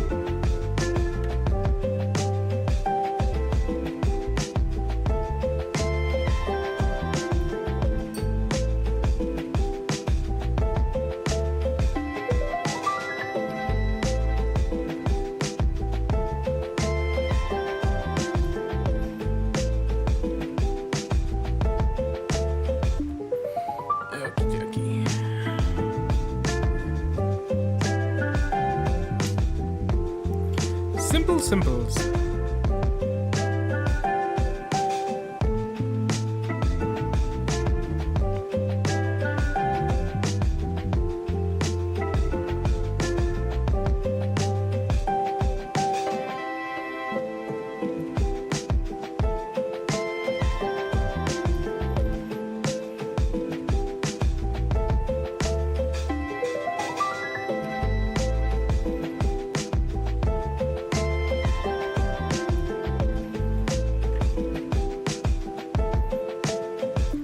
Simple being just edge highlighting.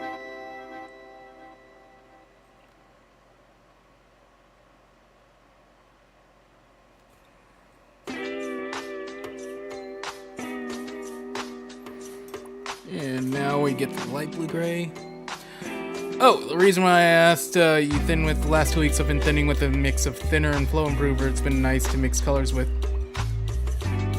I should try that. I have flow improver. I have never used it like in painting. I've used like airbrush thinner and flow improver for airbrush, so to speak, but never for brush. And like people like James Wapple use that. That's another painter I've admired. And mentions it all the time. I haven't done it. I need to.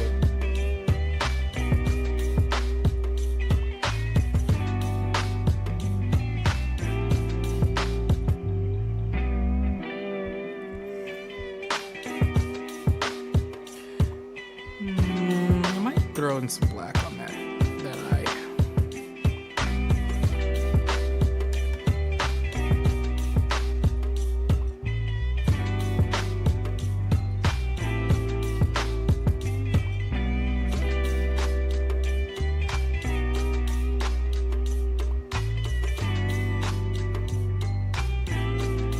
Oof, that one messed up.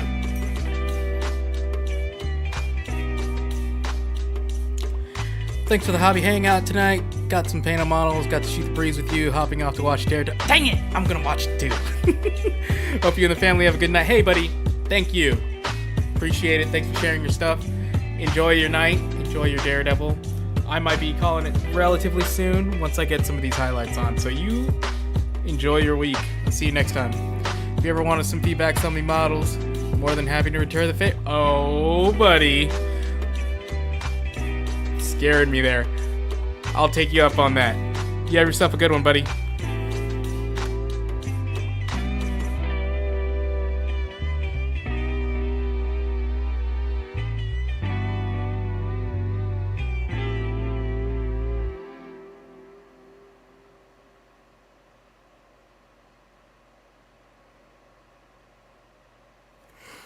Okay, that one turned out alright.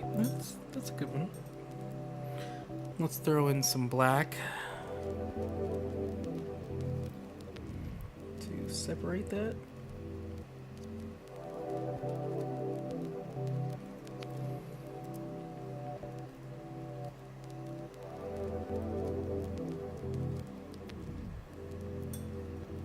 Let me fix that other side.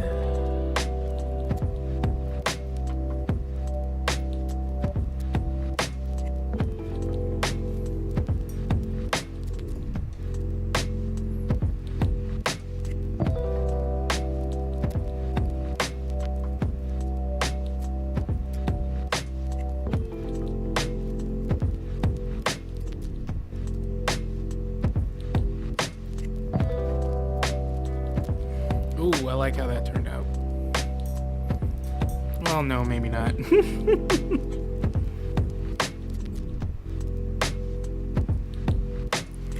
Throw some black in this.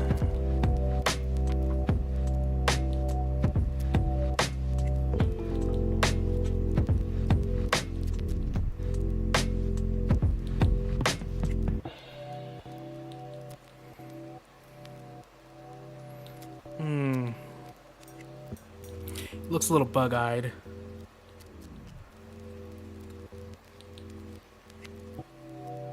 Maybe if I fix this part.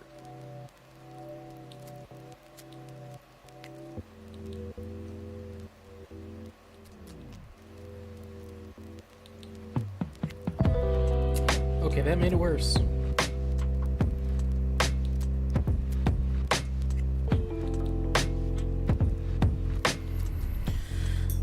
Let's try that again.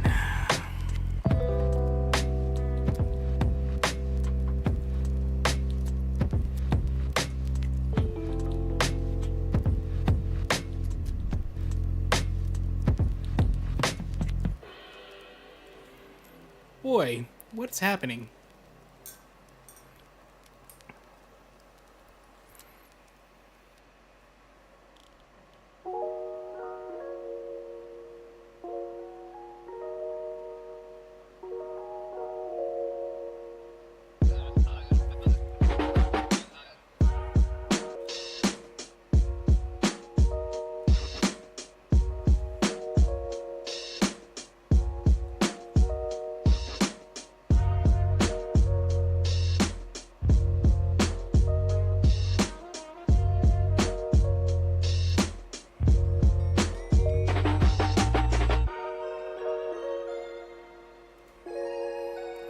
See, like, that glass looks fine.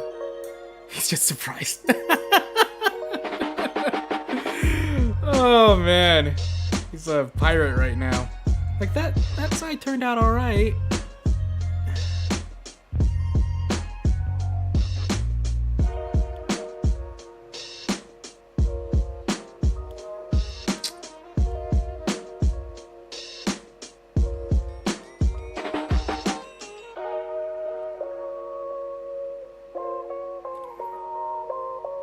There we go. That shapes it better.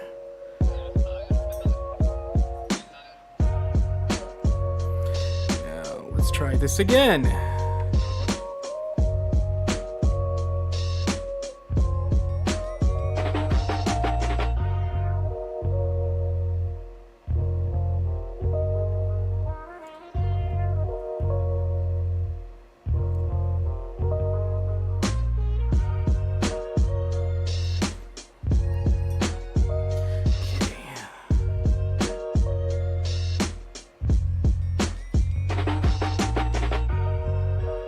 Try it from this side.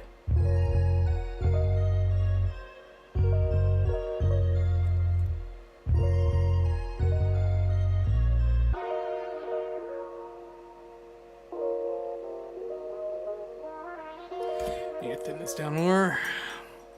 Almost. Almost.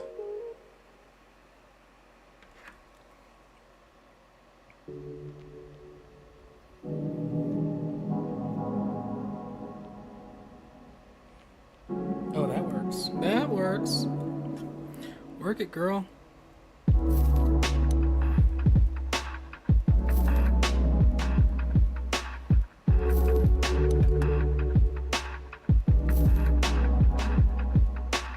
You ever tell yourself in your head, stop, but your body keeps doing it?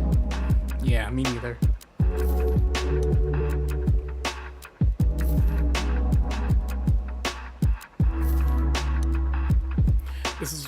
This is what we're gonna do. We're gonna leave it alone and look at it in the morning. In the meantime, we can do our other black highlights by taking some of this black, mix it in with our gray. Now, black is pretty strong, so you don't have to put in too much for it to work. And let's throw in a little water till it runs. All right, we're gonna quickly slap on these highlights.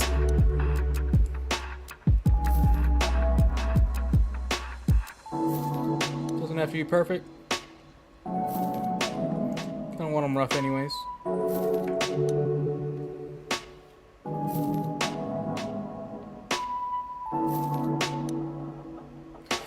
When you're painting, try to think of the tacos that you're about to have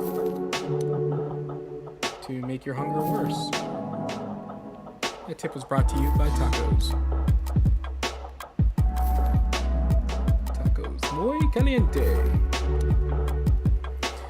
Got the taco meat from the grocery store.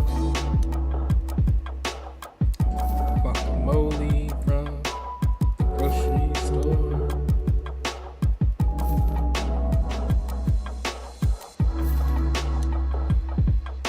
So with this type of highlighting, I'm going for a really gradual increase, followed by a very sharp. Oh, lamb chops!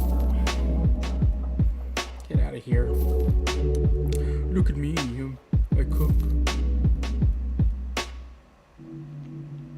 Shoot, now I just want to abandon the tacos and just go straight for pizza. Because I'll be lazy. Nah, I really want tacos.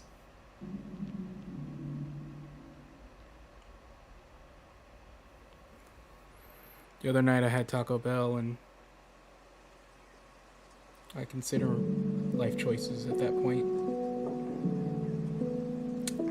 Taco Bell is one of those things that like I don't get too often and I think maybe this time it'll be good. Nope.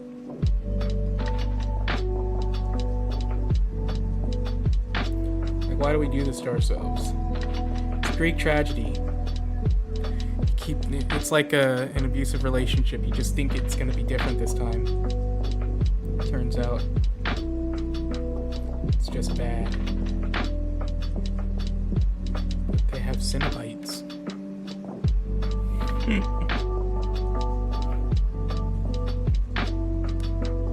Oh. Let's get you right there. And then you are right there. You are right there.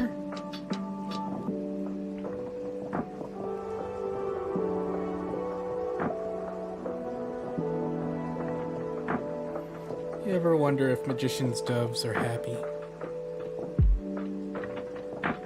Yeah, me neither.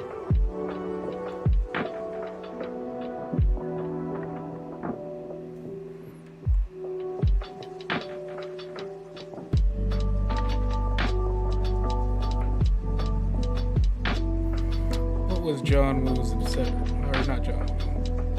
Was it John Woo? Yeah. His obsession with doves. It was just white flying things that made the whole thing look cinematic. I'd like to think he had a difficult relationship with doves. Later, buddy. Thanks for joining. I'm about to hit up dinner myself soon. Enjoy your lamb chops. Whatever. We get it. You cook.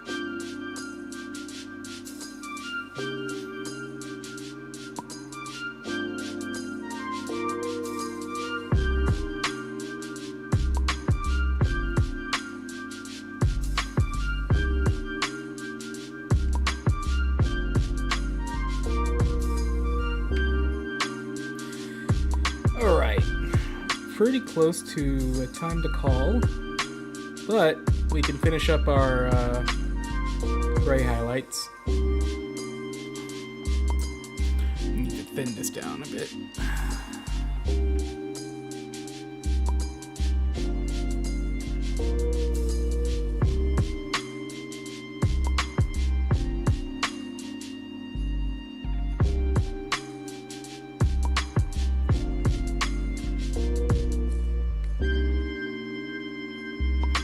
Alright, we got all of our dark grays. Now let's get our regular blue gray.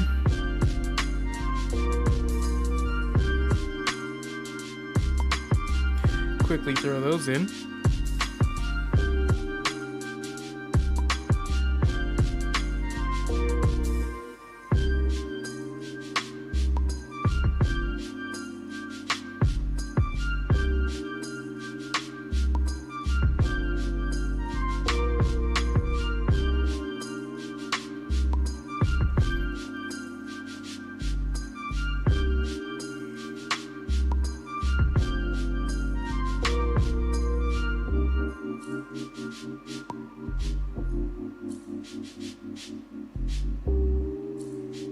It's a pretty quick technique right here.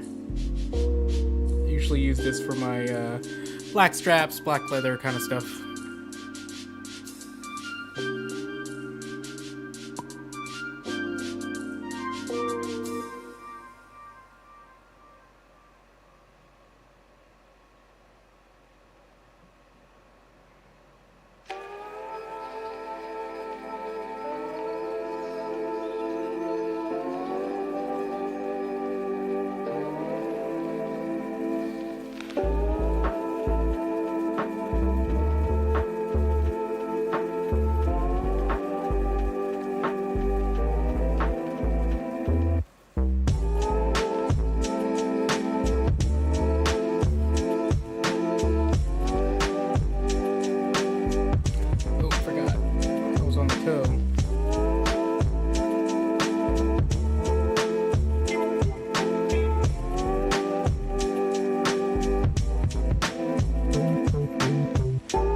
Pretty much just setting up for our final highlights that are just going to be dots of the light blue gray.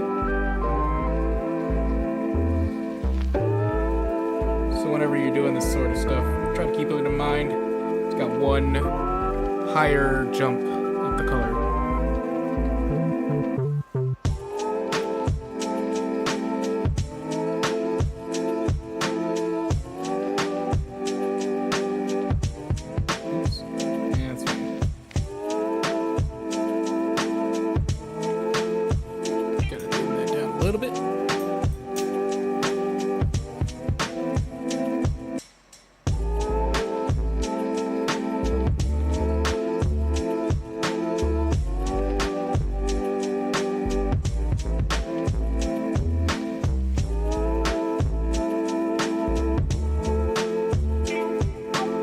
Not going to be highlighting everything with this light blue gray that we're going to add in a second, but try to keep in mind parts that you would want highlighted a little more, and the ones that you don't, you can fill in with this color. You just don't expect to put any of the light blue gray in there.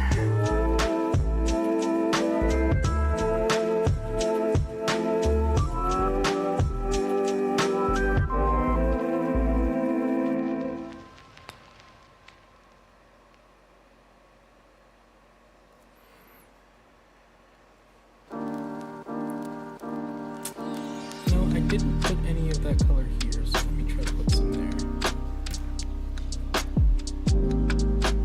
Didn't put any here. Need to do the shafts. Okay. Oh, I didn't do the sword.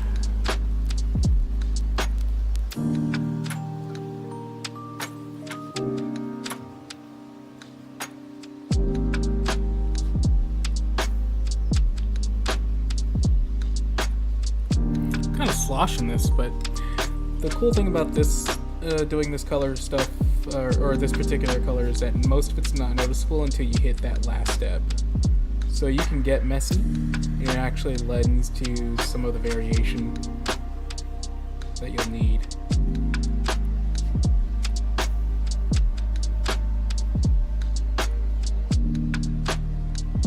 Makes it a little more interesting.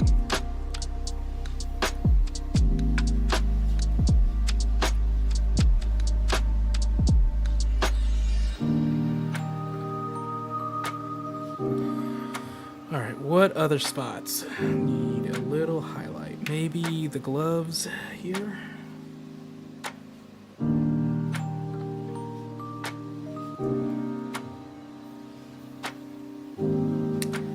I already got the boot. Gloves here. And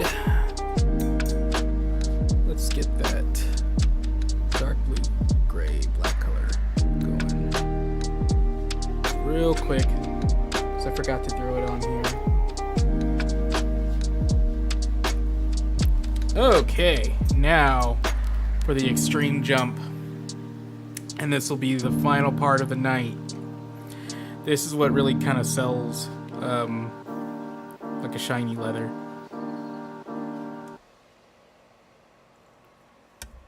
Take the light blue gray.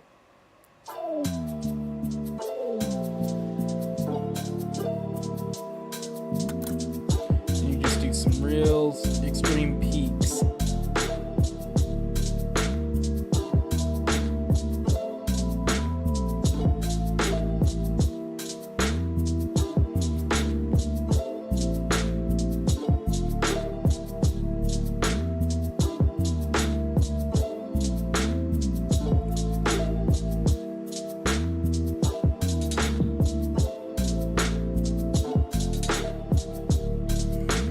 Try not to go too crazy with it, but it can work in certain patterns.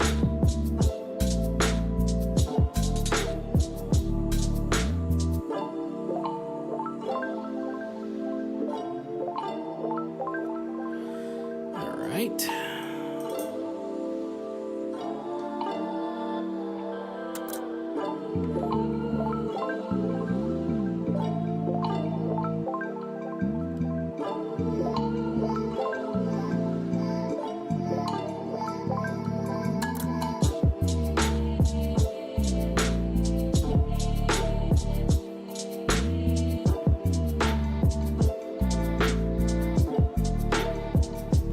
Oops, that was a bit much. Let's fix that.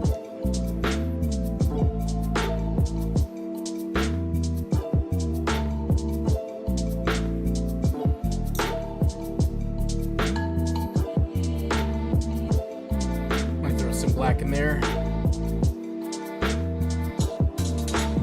Yeah, that's better. Get some more of this light blue gray. We're almost there for the night.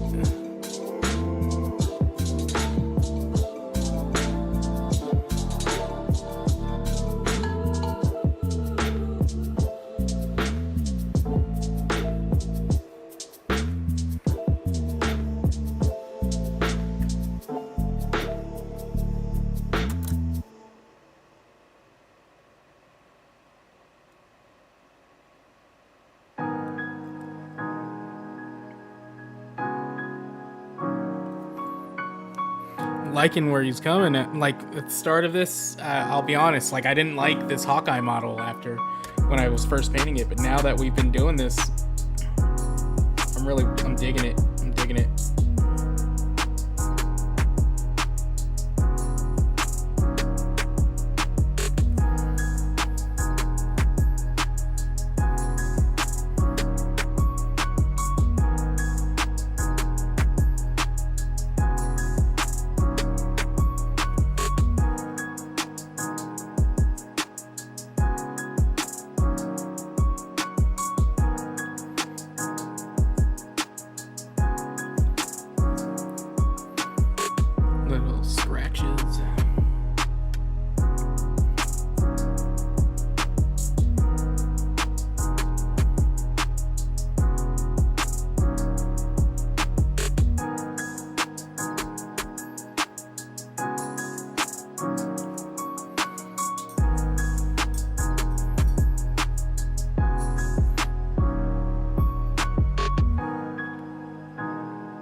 Zombicide.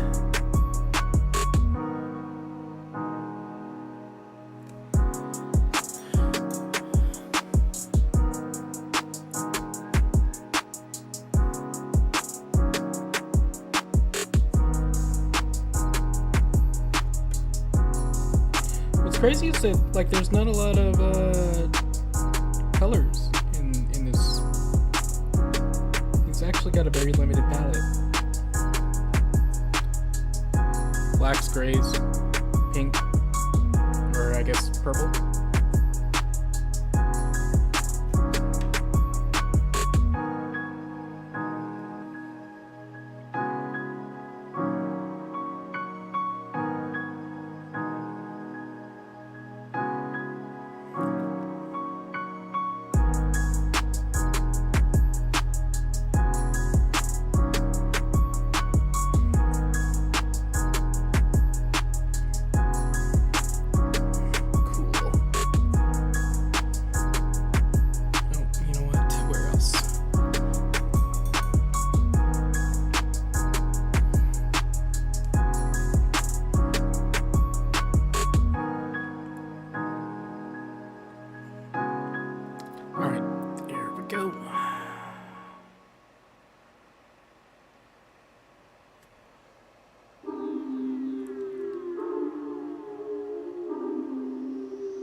Ooh, I can't wait to watch Daredevil. I can't wait to watch Slow Horses. I was just thinking about all the stuff.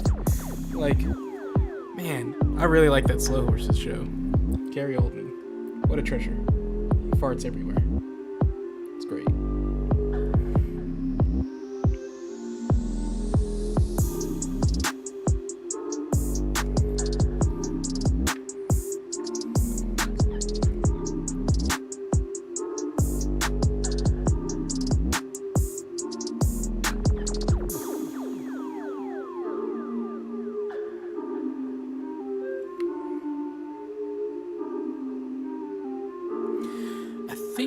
Oh, I still got the sword left.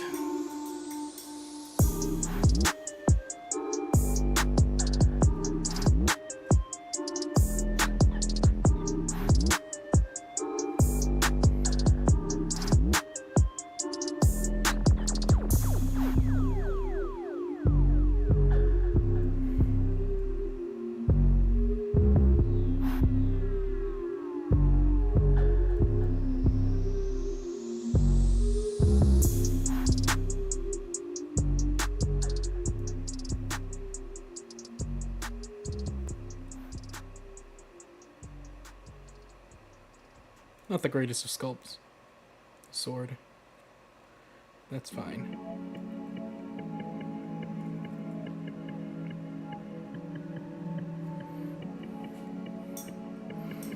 I think... Oh, you know what? Could the shafts use it? Yeah, let's go ahead and add it to the shafts. Let's thin it down a bit.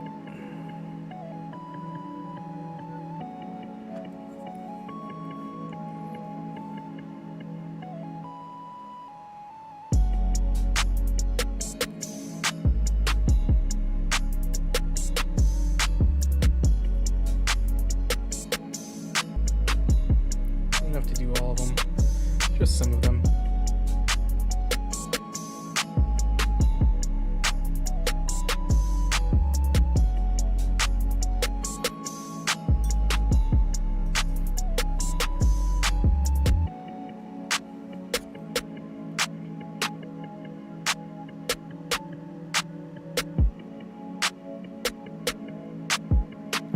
Okay. I might glaze over these ones.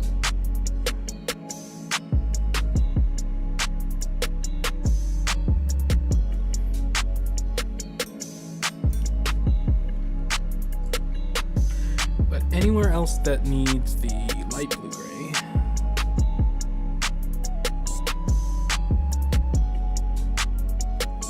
let's see. I can get these various.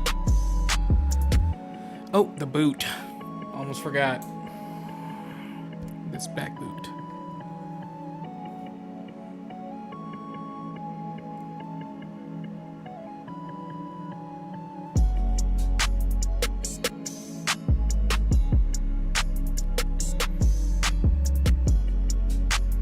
Spin this down a little bit more.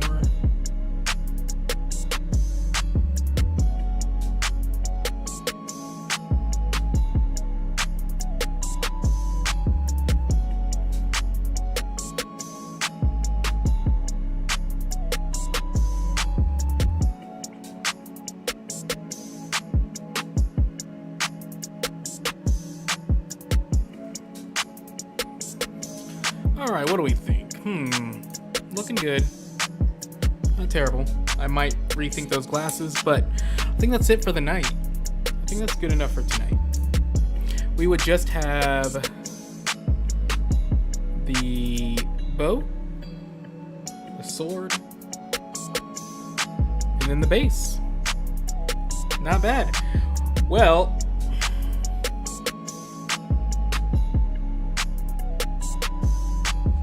appreciate everybody who stopped by. Appreciate it if you watched after the live and watched it recording. Join me every Tuesday where I do a little bit of live streaming. Just hang out, paint, have fun, you know. But I really do appreciate it if you spend any time watching this. It means a lot to me. We'll finish this up in the next session, and let me know your thoughts, leave comments, whatever. Y'all have yourself a good night.